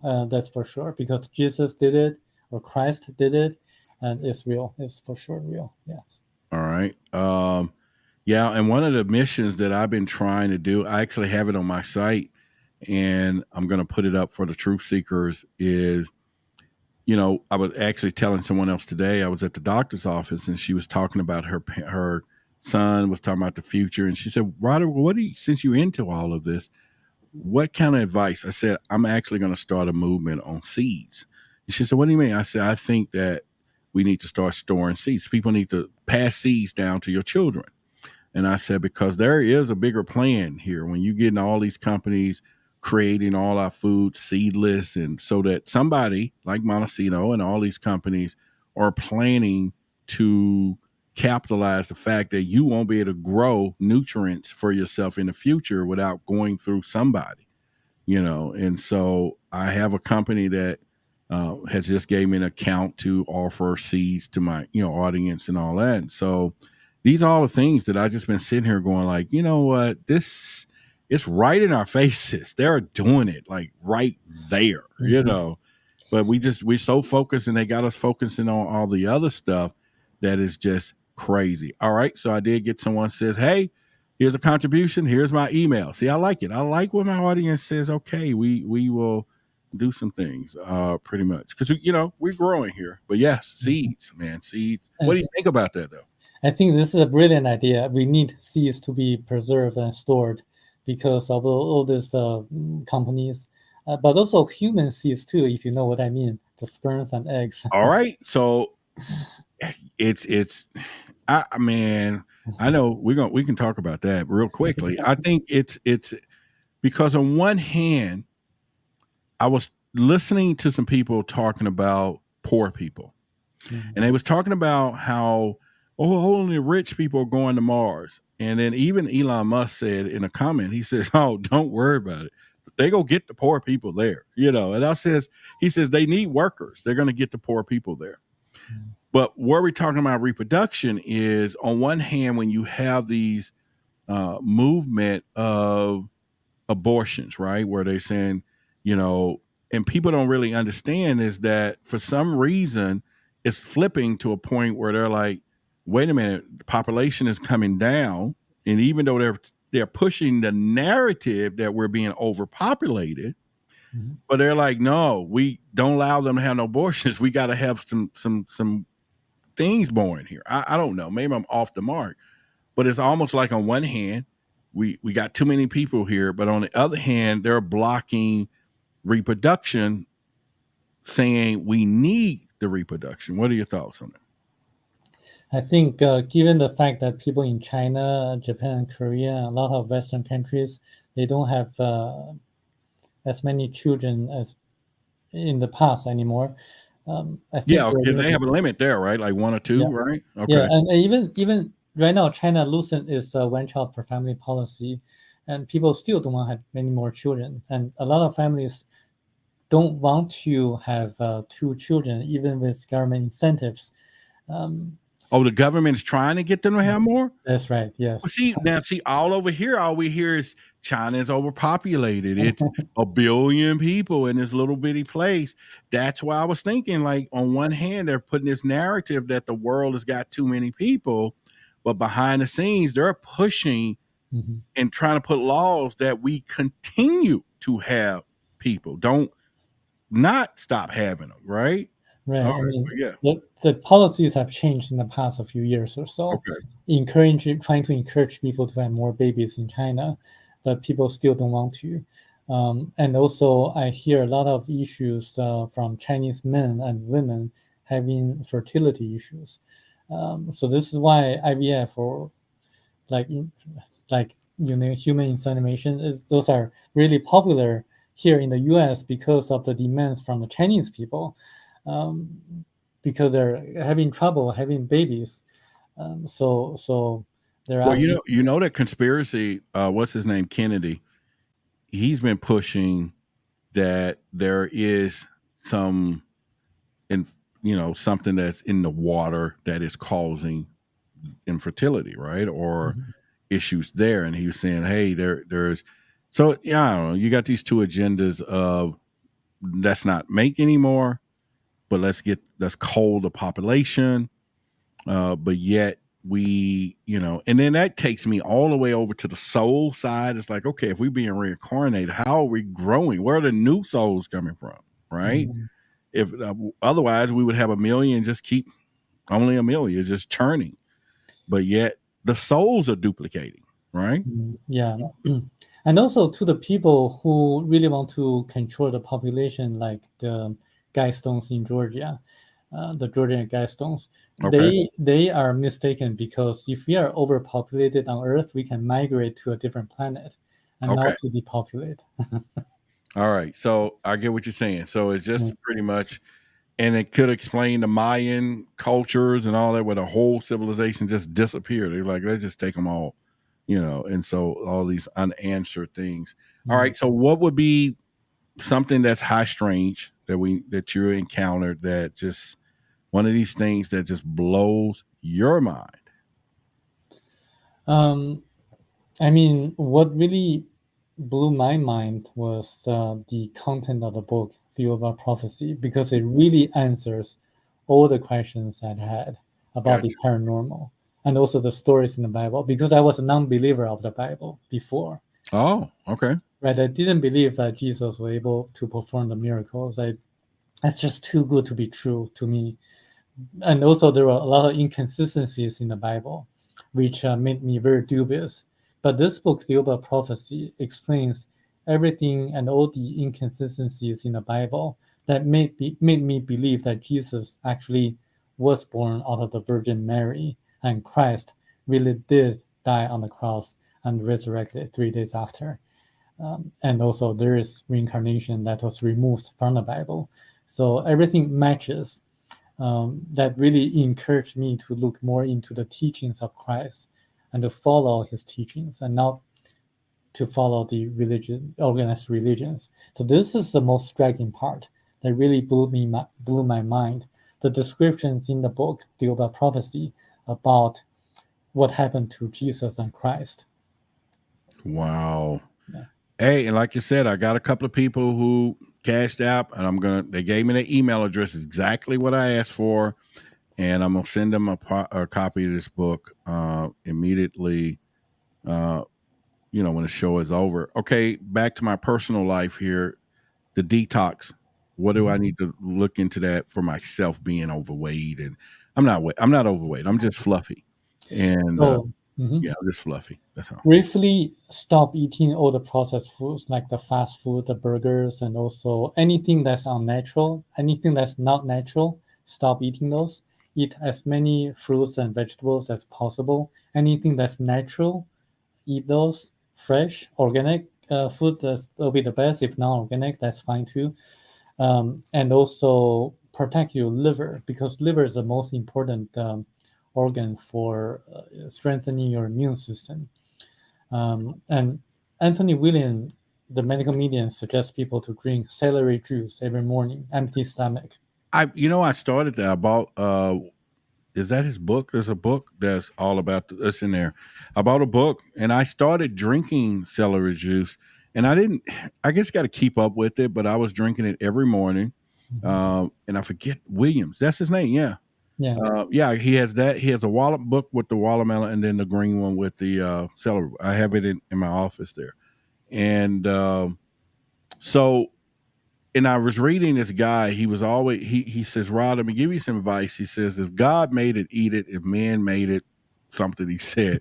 And he started showing me all these fruits. He was like, well, look at the tomato, cut it in half. It's good for your heart, but it looks like a heart. He was like, it has chambers like a heart. And he says, cut the carrot.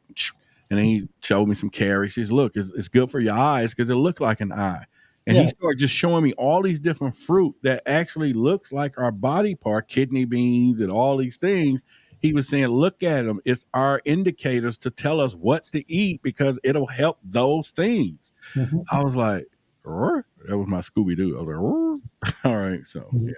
And one more important thing is that when you drink, don't drink anything with artificial flavors or natural flavors, because the natural flavors are not natural. So you're saying when I'm taking this little stuff, since I'm saying I don't want to drink sugar soda, but this is like supposed to be a natural flavor enhancer or whatever, leave us alone. Well, what they say natural flavors are not really natural. So I would be a little bit dubious on that. Ooh, okay. Yes. Man, I just got to go cold turkey. I just got to go out and just, do this thing. Well, I mean, I'm okay. I'm gonna call you and be like, hey man, I got to eat this stuff, Okay. Or pretty much. I'm pretty fit and skinny, and my advice works. By me, for example. You know what? Hey, when I got on the scale today, I'm smaller than I was early this year. But I actually found a great doctor by, it was lucky. Actually, I was upset because my old doctor and this one, but this one she was just so thorough. And she just went over my entire body and just started really saying, here, you can do this, you can do that, you can reverse this, or you can blah, blah, blah. But you're going to have to really decide if this is what you want to do. But you can. And she was talking about, diabetes and the little stuff. And she was giving me the difference between how she has people that come in there that are vegetarians, though.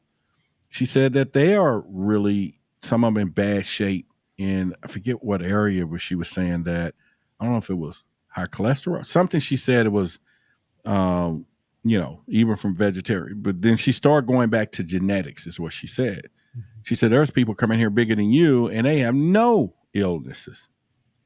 And then she said, somebody that's skinny, depending on their family genetics. So it's like, you now got to go back and start looking at your breeding program, wait a minute, my dad had this, grandfather had this. This is some poor breeding,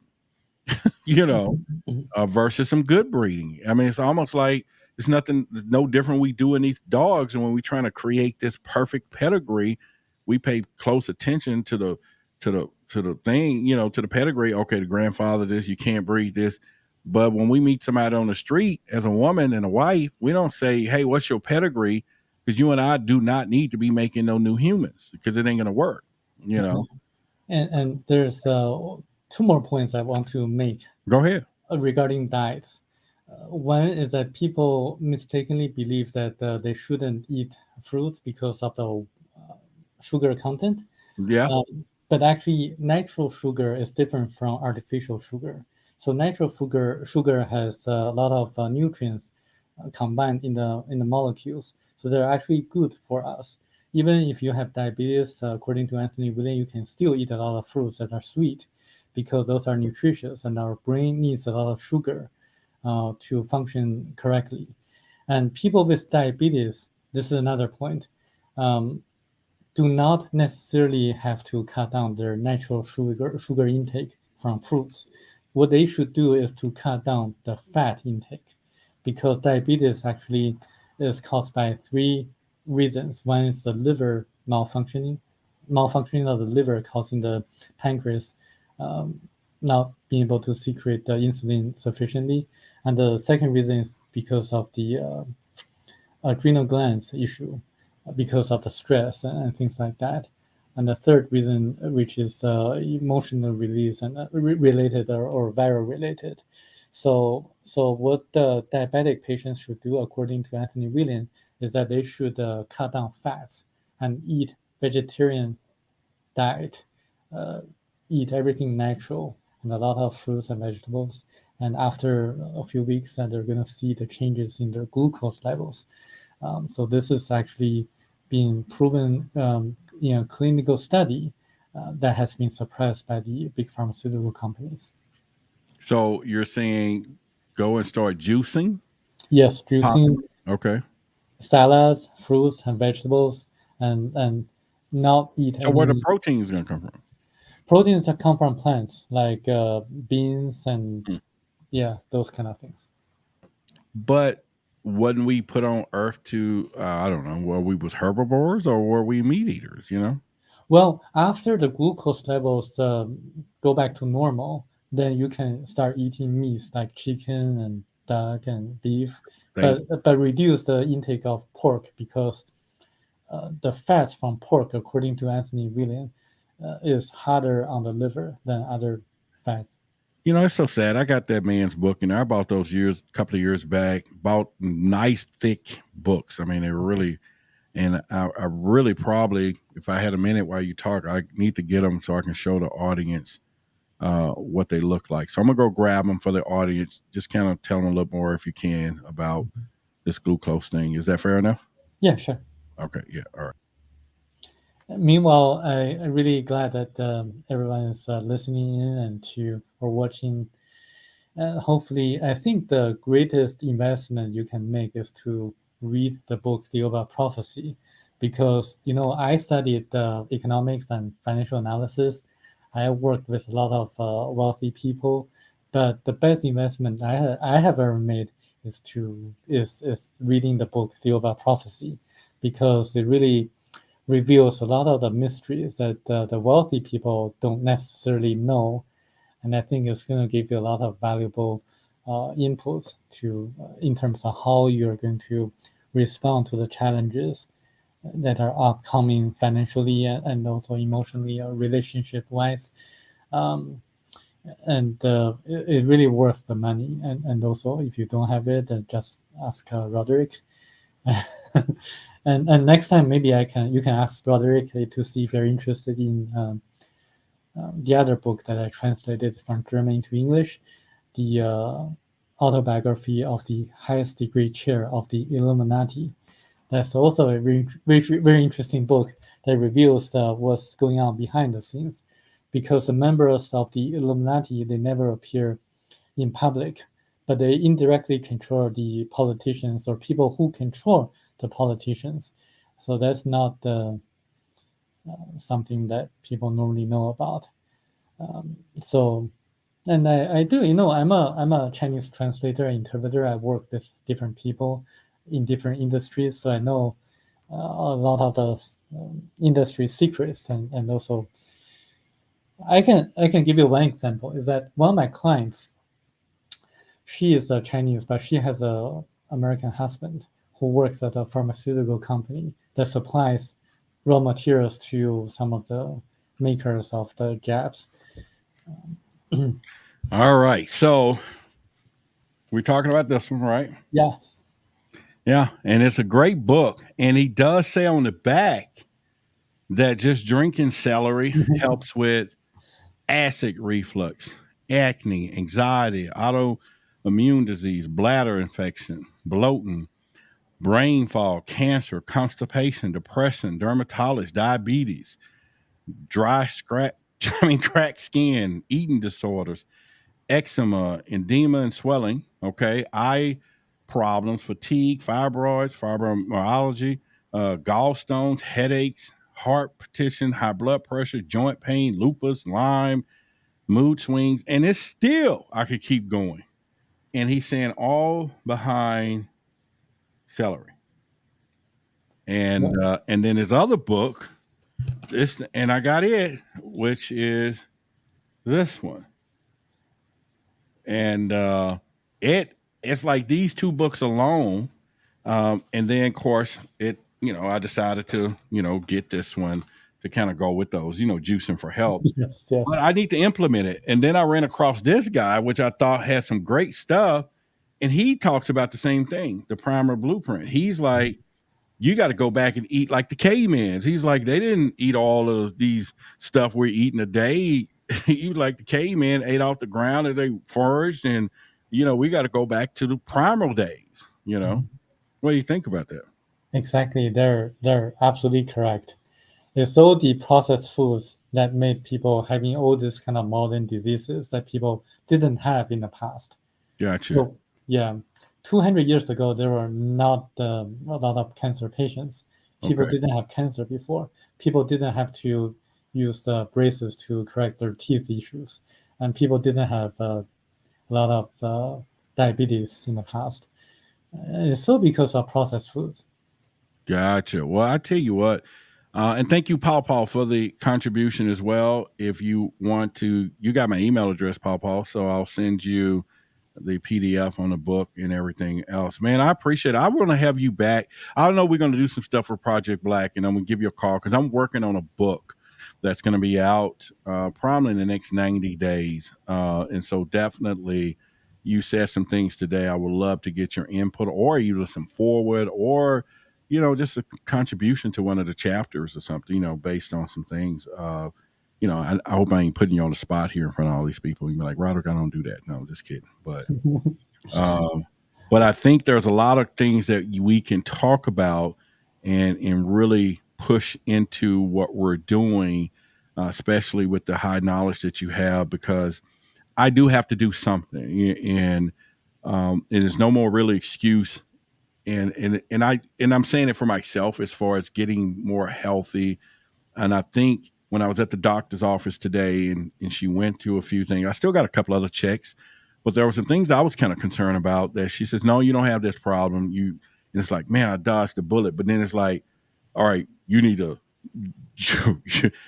you didn't dodge the bullet. You just blessed. You need to go ahead and alter some of these things, and she talked about my history. And I was like, well, I don't have a family history of this. And she said, so yours is conditional. Your diabetes, you can probably reverse this. In other words, it's not genetic for you, where some people it's genetic. Some things are genetic, So you really need to work hard on yourself to see how about slowing or reversing or changing the course of all of this stuff, And I contributed to stress, right? And I can say that because doing what I'm doing what I've been doing, all the other stuff that's behind this stuff, other than just sitting here, working on these big projects, thinking of millions of people, the weight of what you're learning and how it can help people, and then knowing you're up against even in my community, the religious institution ain't gonna really go down with what's gonna happen with Project Black. I'm gonna get attacked. I already know that, right? But I can care less. But at the same time, eating for comfort, right? Oh yeah, this feels good. This donut, feels really good. And then, of course, at the same time, I'm not gonna lie, Samuel. I tried to eat healthy for 2 weeks.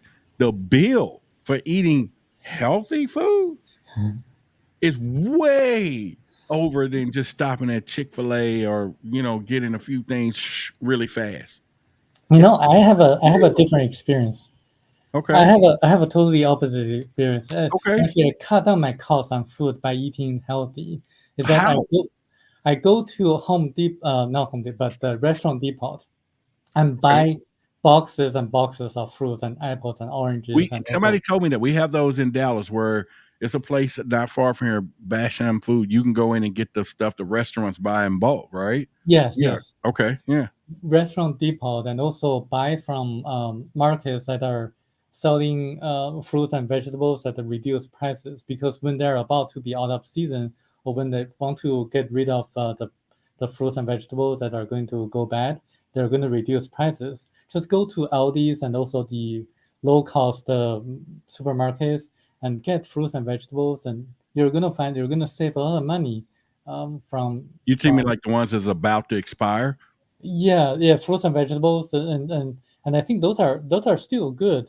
But go to Aldi's and those kind of discount supermarkets. They have fresh and good ones too. I go to those quite a bit. All right. Well, keep it coming. Keep it coming. All right. Yeah. So but the best way is to grow your own fruit. If you have a yard, yes, that's the best thing. Organic, and also it has your energy that's going to help your health, and it's very good. All right. So you're saying right now, if I took some invasive action and started doing some celery, some whatever, in a few weeks, I should feel a difference? Because that was one of the things that challenged me, because I was like, I'm drinking this, but I really don't know if it's really helping my body, and I think I did it for about a few weeks, just the celery juice. And I would just drink it in the morning, like he said in his book, make it, buy it. Then I started going to the store, buying it. And then there was organic celery, and then there was regular celery. And it was like the price was just off the charts different, but regular celery seemed to be really cheap. But then it did have a whole different flavor, so to speak. I don't know. But, I think regular celery is good. And I buy a large box of or case of celery from Restaurant Depot, and I share it with my friends and family members. And I juice it every morning, empty stomach. And right now I'm 135 pounds. I'm 5'8". So this is what I do. I'm 5'8", and I'm like, like, and I'm 5'8". Yeah. Okay. Yeah. So it works. It definitely works. Okay, we're gonna have to make sure we get down with that one. All right, my friend, it's been a good one tonight. Really have, and I probably I am gonna cut it in half and put our second part. Or I really would love. I need to, because our second half, actually 3 parts of this. The part just about foods. And then the other part, and just put them up separately and do that, because I want people to really see it. And I think we talk about some stuff. So listen, all of y'all, when I put this up, because I can see it already, YouTube, because we talking about cattle mutilations, they flag this video. I'm just letting you know. So there's no advertising, there's no monetization, no nothing. So if I leave this on an open airwaves, then I need support from my channel. But I think people need to hear this and hear some of the things that we discuss. And so they're not going to give me a copyright strike. They're just going to ban it from partnership of earning any revenue. So, but I really think this is essential to kind of get into that. All right. So when do you want to talk again? What else do we want to talk about? We'll talk. I'll call you tomorrow on the phone.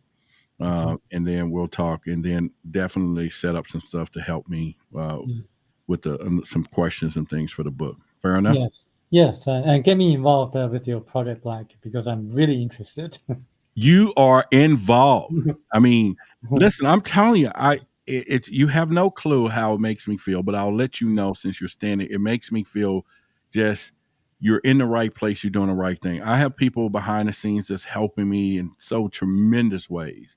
And once again, as I said it earlier, is that it's almost like the universe says there are people who are responsible to give you some assistance, to help you, because they are put here to grow, to do things. And once all those frequencies and everything lines up, then it's a powerful, partnerships and powerful people coming together consciously to move the needle. And I think that we're going to do something. So yes, you are not just invited, you are part of what we're doing.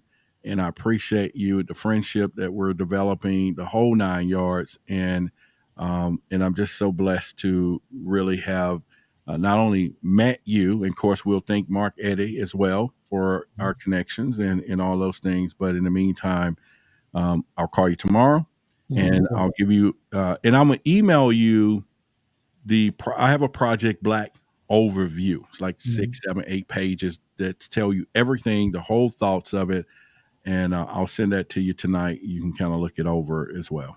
Great. All right, appreciate you, man. We'll talk. Okay, great. All right, y'all. What do y'all think? That was a great conversation. The man is powerful. I mean, I love it in pretty much, and I just think that we learned so much tonight as a collective, right? And all of that, and the members and everything else. And like I said, this is one of those powerful moments when you get people like Samuel that truly is here with love and energy, right? You just hear the tone, you hear his answers and everything else, and of course he's well, um, not only researched what he's talking about, but he does understand it and lend some answers to a lot of questions. And so I think that as we move forward and us in our community, the truth seekers, because we have a diverse community, and so this knowledge and I've always told y'all that there are so many people out here. They just focus on what's in the skies and everything else. Like, does it have a ray gun? And you hear it because that's those websites, or oh, the military has this technology. And I'm like, forget that. It's time for us to focus on what's happening with people on the ground and the consciousness and experiences that they're getting from all of this. And this is where we are on the ground. And yeah, sometimes I run off some people that says, you're not talking about high level stuff. I'm not fit to talk about the Navy got the rail gun. For what? It doesn't do anything for none of us, right? But I am going to talk about what is happening with people on the ground, what is going on, and everything else. And so real quickly, let's give a shout out right here. We have 2 new members. Let me do this right here. All right. So we have a member. All right. We have another member, Godboat. We did get a contribution from Hollow Fist at $10. Also, I want to give a shout out to our guy Droney. He said, "Hey, I'm gonna send him a copy of this book."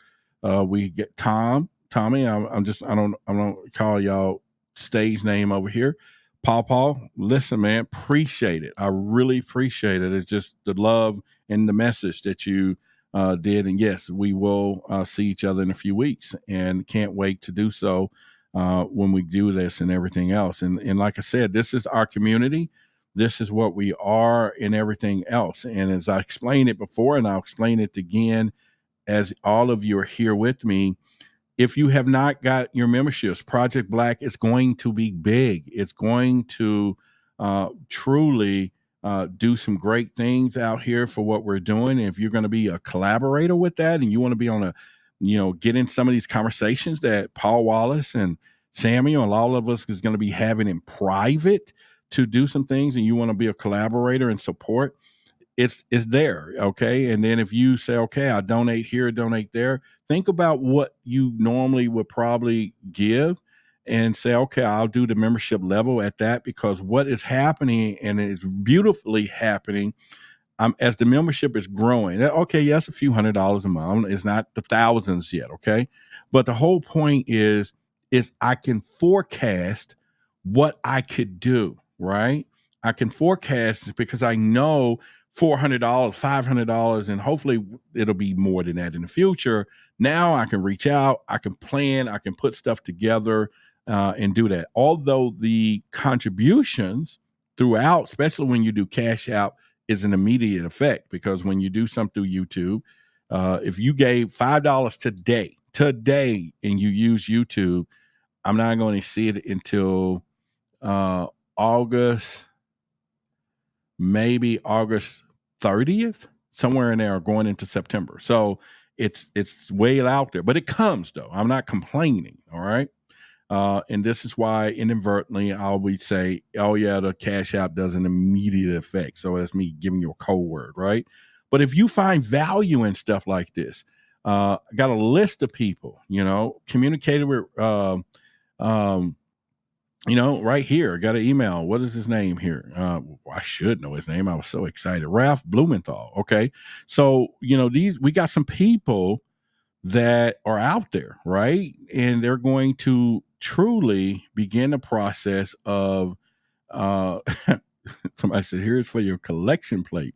All right. Almost like a church, right?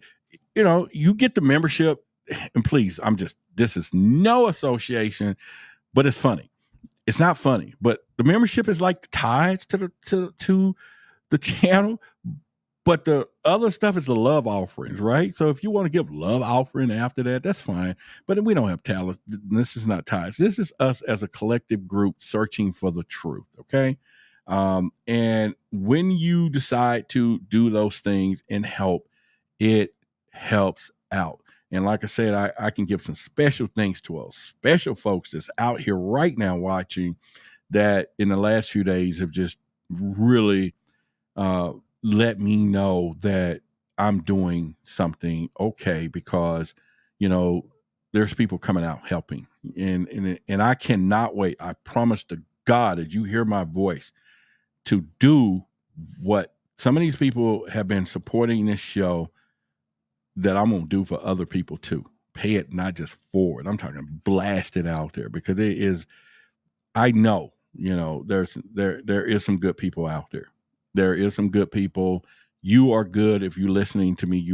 Some of you who you are, and all of those things, and you have no clue of what is happening. Well, you do have a clue, but you have no clue unless I just let you know how much it means to me, and not just everything else. And so it's all good. It's really good. It's really good. And when you hear, and let me tell y'all something, Samuel has a huge credential. He's really, really, he's been in a lot of places, Chinese, and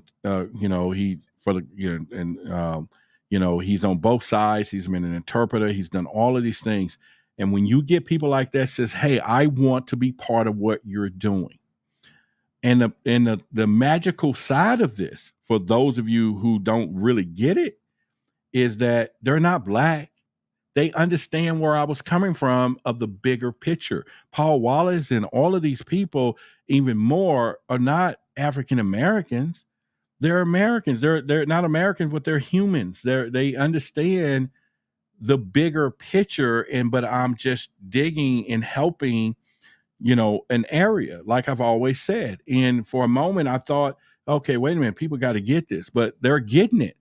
And somebody wrote in the chat today, go look at it, talking about racism and, black people are the only ones bringing up the word Black. Come on, are you serious? Are you that stupid? And hopefully the person is watching. Are you that stupid? You get what I'm saying? And it's like, and then said her sister is Black. She was white and can't understand why her sister is talking about Blacks and racism out here, but she doesn't see it. What? Are you kidding me? Right? So it's one of those things that you have to understand, that, it is a powerful thing to become and move in the direction that you're supposed to, because the law of least effort began to get in, but you are going to be tested. I can't tell you how many walls and bricks and stuff that says, Roderick, quit, stop, don't do it. You're going to change these lives. You're going to help some people. Stop. The messages. And I didn't really start taking it into account that maybe I'm in this body because it could be part of a bigger plan to say, let me stop him this way. I can't stop him mentally, but oh boy, I'm gonna dangle some sausage in his face, or whatever. And it's one of those things that I've said all the time. And I used to tell people, and as I put my business out here, it was one of my prayers a long time ago when I said, I'm going to meet the person, the woman, what God is going to send. She's going to be disciplined in areas that I'm not disciplined in, but she's going to, say, hey, wait a minute, let me kiss this dude. We talking about the princess story, right? And then the toad turns into a prince because I'm a king, right? I am a king. I want y'all to know that. Without you are, yeah, I am. And so the whole point is, while I can focus on some of these things, then you may have somebody who comes in who nurture you. But in the meantime, they're not here. So I got to pick up these books and do what I got to do and prepare myself, right? But that's the whole point. You get people like him pouring into knowledge right there. But think about it. He shared some nuggets here, but I have resources to call him up and ask personal questions that could be divine, that can help. And I have resources that I can call up in when calling Billy or all of these people. And I'm not talking financial resources. We're talking information, data, education, things that you turn into more than what it is. And so it's one of those things. Somebody talking about resist the sausage. I'm telling you, it's pretty much, I got some sausage in there now. They're really good. But and I used to run this gamut. I used to say, if a pig wanted to get by my office, this was last year, y'all. He just had to dress up like a vegetable. I mean, he may pass. You can pass, but if they didn't dress up in a vegetable suit, they ain't getting past here. Now they're not going to know that they're going to get eaten as a vegetable. But I'm just saying that, we have to look at things and pretty much because we are on a journey. Okay. We all are on this journey. We're going to do some great stuff. We're going to put some stuff together. And like I said, one by one, the phone is ringing. Someone is sending information.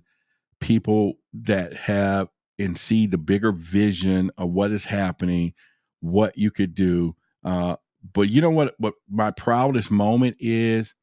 Not to have been afraid, number one, to put that logo together, which was a vision. And I can show you 7 different designs, all heading into what we had. I'm sending it to somebody else. And I said, can you improve on this? I got a different vision. Can you improve on this? Can you improve on this? And there's people in this chat that's part of our crew, our team, who researched the history, put some PowerPoints together. Like I said, when we blow this thing out, we're going to put some knowledge out there. And there are some things that people is going to be like, what? I don't believe that.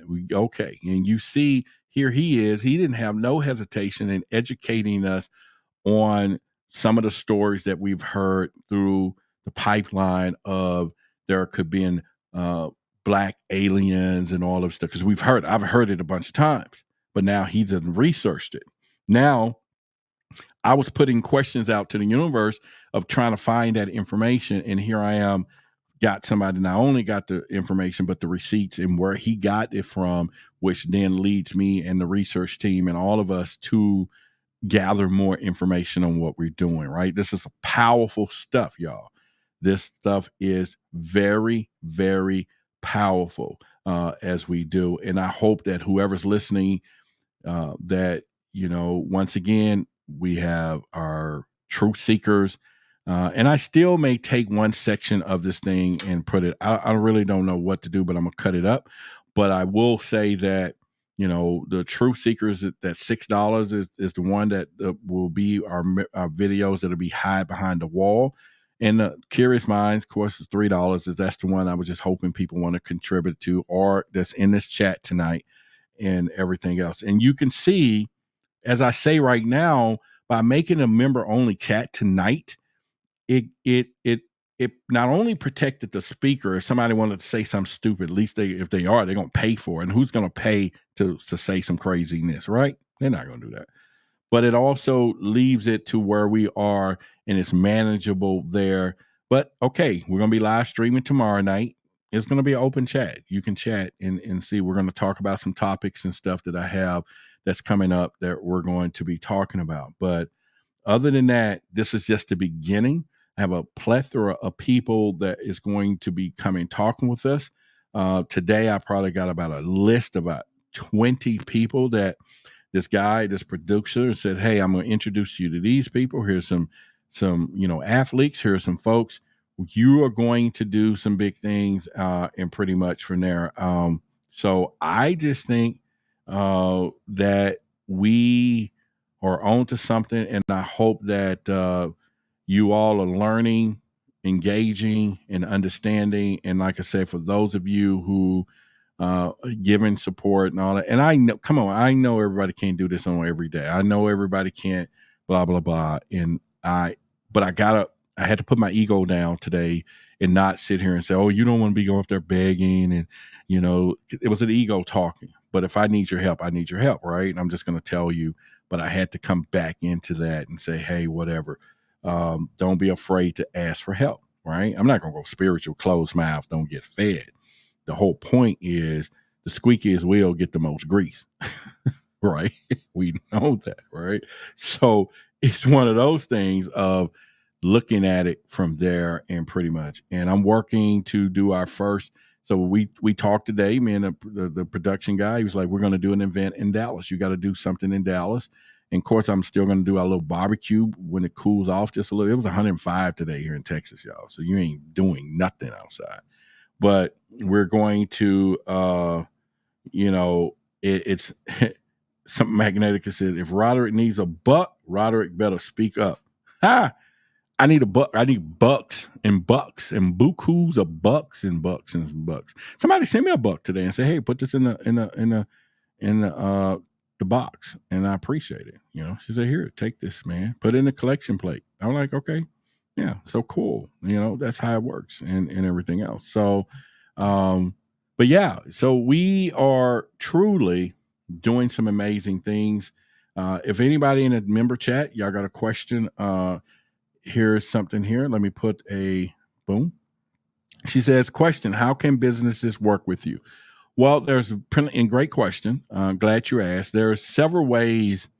What I'm hoping, and let me give you a plan to that thought. As I look at some of these companies and I look at a lot of stuff that's out there, we know that 6 months from now, this channel will have twice as much subscribers. In a year from now, views will be skyrocketing. And there is a panel, not a panel, but a place where you can say this is what content is worth if you're going to have sponsors and all that. My hope is that some small businesses help out when they're small now, and we can begin the influential side of helping them. So right now, I do have some people that say, here's some sponsorship, and I'm going to market their product. Like, I want everybody to support Celeste in her book. She's helping the business out. And of course, we, as you can see, I run our ads and everything else, in which we do that once a week, but just real quickly, just kind of put it up there. Boom. Just like that, really fast. And so let me remove the comment, but just thanking her to say, okay, she's supporting the channel and all of that. But yeah, so once we get a bunch of businesses supporting the channel through monthly donations to run ads and then talk about their products and businesses, there are some people now helping me on the background, and I'm not gonna put his business out yet, but someone is saying, hey, I'm gonna help you with building your credit and show you some things about business. And once we go through, and in course, he's been really thorough, he's been really professional and answering questions. And when once we start getting results, then we're going to plaster it all over the place, and y'all going to support his business because I'm telling you it works, right? It's no different. And so, but the main thing, if you have a business, if you have, and I'm going to be more precise to say, if you got a business and you got a product that somebody can access or coaching or whatever they can do through the internet, because our audience is all over the place, then it would benefit you to partner with us. But if you got a local barbecue shop, I don't know how to say, even though I will love your contribution, but I will say, for me to say, go, if you're in Dallas, go visit Sam's Barbecue, right? But if you got a product or services or something that's there, then that will be pretty quick. All right. So she says, I'm going to purchase her journals for my online class. Cool. That's what I'm saying. Just right there. So we're going to get people to truly begin the process. But these are the people who are here now. Alani is, she was here earlier. And then she called me a while ago. She's doing some things with her family and everything, but she's texting me. She's watching, but she's just not in the chat. So she's texting me, be careful with that. Don't say this. You know how she is. So 11:11 right there. It is 11:11 right here. And so that means we're right on point with everything else. And so I will ask for the, if you want to donate to the show right there at the top before we get out of here, y'all can do that as well. So she said she was hoping Celeste is going to be here tonight. All right. So what I'm going to do, I'm going to screenshot this part of the conversation and I'll send it to her, and hang on. And I'll say, hey, look, they was talking about your stuff tonight. Boom. All right.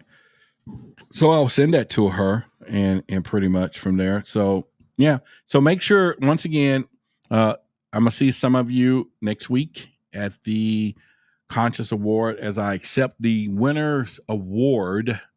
And then I'll shout out and say, to the truth seekers, why the big secret, all of us. And make sure, I wish we could all wear our shirts if it was one of those things and take a group photo, but we'll take a group photo some kind of way anyway, that I can post. So make sure all our truth seekers, we see each other, and pretty much from there. But anyway, so like I said, there's a lot of people out there that we're doing some great stuff, and I really, really appreciate it. So, all right.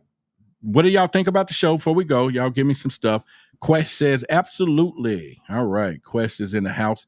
We're going to hook up. He's here in Dallas. So I'm going to check him out before he gets out of here. And so he says, someday you can get Robert Gilbert, Paul Wallace, Billy Carson, Samuel Chong, and myself to connect the dots of spiritual, scientific, religious connections of the alien UFO. Yeah, I mean, we're going to do it for Project Black, too. We're going to have some seminars. I'm going to do the first one in Dallas, maybe maybe somewhere in November. We're going to do an event in Dallas. By that time, I should have 15 or 20 experiencers telling their stories, people of high knowledge there teaching, and we're going to unlock this thing for show and start the conversation. It's a vision. I'm putting it out there. I can feel it. It's in the mandate to do it at some point, but it's going to be very freaking powerful from there. All right. So great show. Thank you. I would buy one there in person. Cool. Well, I'm okay. That's cool. And Tamara says, you're winning, Rod. What's up? All right. D said, what's up? And Christine said, great show. Thank you. Body Electric said, I'm sending her an email too. I got some ideas flowing. You're going to do it. All right. Appreciate it. Native V says, good night. She is going to bed. She says, good night, sweetheart. It's time to go. Ba-doo-doo-ba-doo. Good night. Is that how the song goes? Good night, sweetheart. It's time to go. I know I'm not a singer, but I can sing. I can, hum. Mm-hmm. All right. And Barbara says, great show. Everyone else in there. All right. So with that being said, we've been here almost in 6 seconds, 3 hours. So we popping it. Make sure you hit the like button, share the stuff. And like I said, watch it. If you want to watch some more of it, whatever, tomorrow I'll be able to trim it. I'm going to trim it right at the first half. And then I'm gonna probably put this thing about the food and all that stuff up separate, like it's just, and then the other part, because that's when we start saying those words and all that stuff. So we will definitely do that.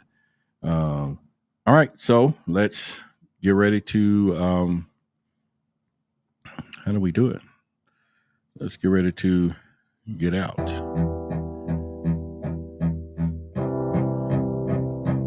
Y'all know that's my outro songs. I love the music though. All right, so here we go. All right, everyone, I want to thank you for watching the show tonight. I'm Roderick Martin, and you was here with Samuel Chong, and you heard some great stuff here on Why the Big Secret, and hopefully we were able to serve you tonight. And being a servant leader, that is always my objective, is to give you information that you can hear, things that possibly you can read, things that at the end of the day, open your curiosity to the possibility to whatever we're talking about, whether it's aliens, extraterrestrials, and all those things. But in the end of the day, bring people who can enlighten you in all different aspects of this phenomena as we go down the road today and everything else. And so with that being said, it's one of those things. And let's start sharing this, because we need more people. It's time for us to grow. I'm accepting ideas of growth. And so if you want to go to whythebigsecret.com, hit the contact us. You got some ideas. I didn't see a lot of people posting the social posts that I put on YouTube to say, hey, share this for Black Stories. 1 or 2 people said, hey, I posted it, but I was hoping 20, 30, 40, the people that are watching will share those. And if there's something that you can't share, or you think I did it wrong, pass that down too, because we need to do it right, okay? But in the meantime, to my haters, if you can hate me without ever knowing me, then I can love you without ever meeting you, but I don't want to meet you. But just to know that you love should be enough to stop the BS, right? At some point. But regardless, somebody do love you. So don't walk around thinking you're unloved, all right? So you haters, I love you. I really do. But then to the people who love me because you do, I love you for sure back as well. And that's what we're going to do. All right. So it's been a plum pleasing pleasure as well as a privilege. I'm Roderick Martin. We're going to sign off tonight as our sign-off call sign of WTBS is signing off right now, and we're out of here. So, love y'all. Why did Ruby shoot Oswald? Was there a conspiracy? In a world shrouded in darkness and obscured by deception from the big secret keepers, a burning question ignites in the hearts and minds of truth seekers. Why? Let's dive into the abyss of the unknown. Challenge the limits of our understanding. This bizarre sequence of double killings raised great questions. Who actually fired the shots that killed Kennedy? Pierce the veil of secrecy.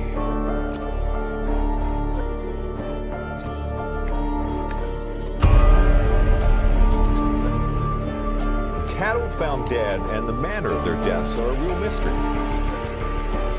Anyone who is concerned about lead in the drinking water in Flint. And venture into the realm of conspiracies and extraterrestrial evidence. A huge explosion now, raining debris on all of us. We better get out of the way.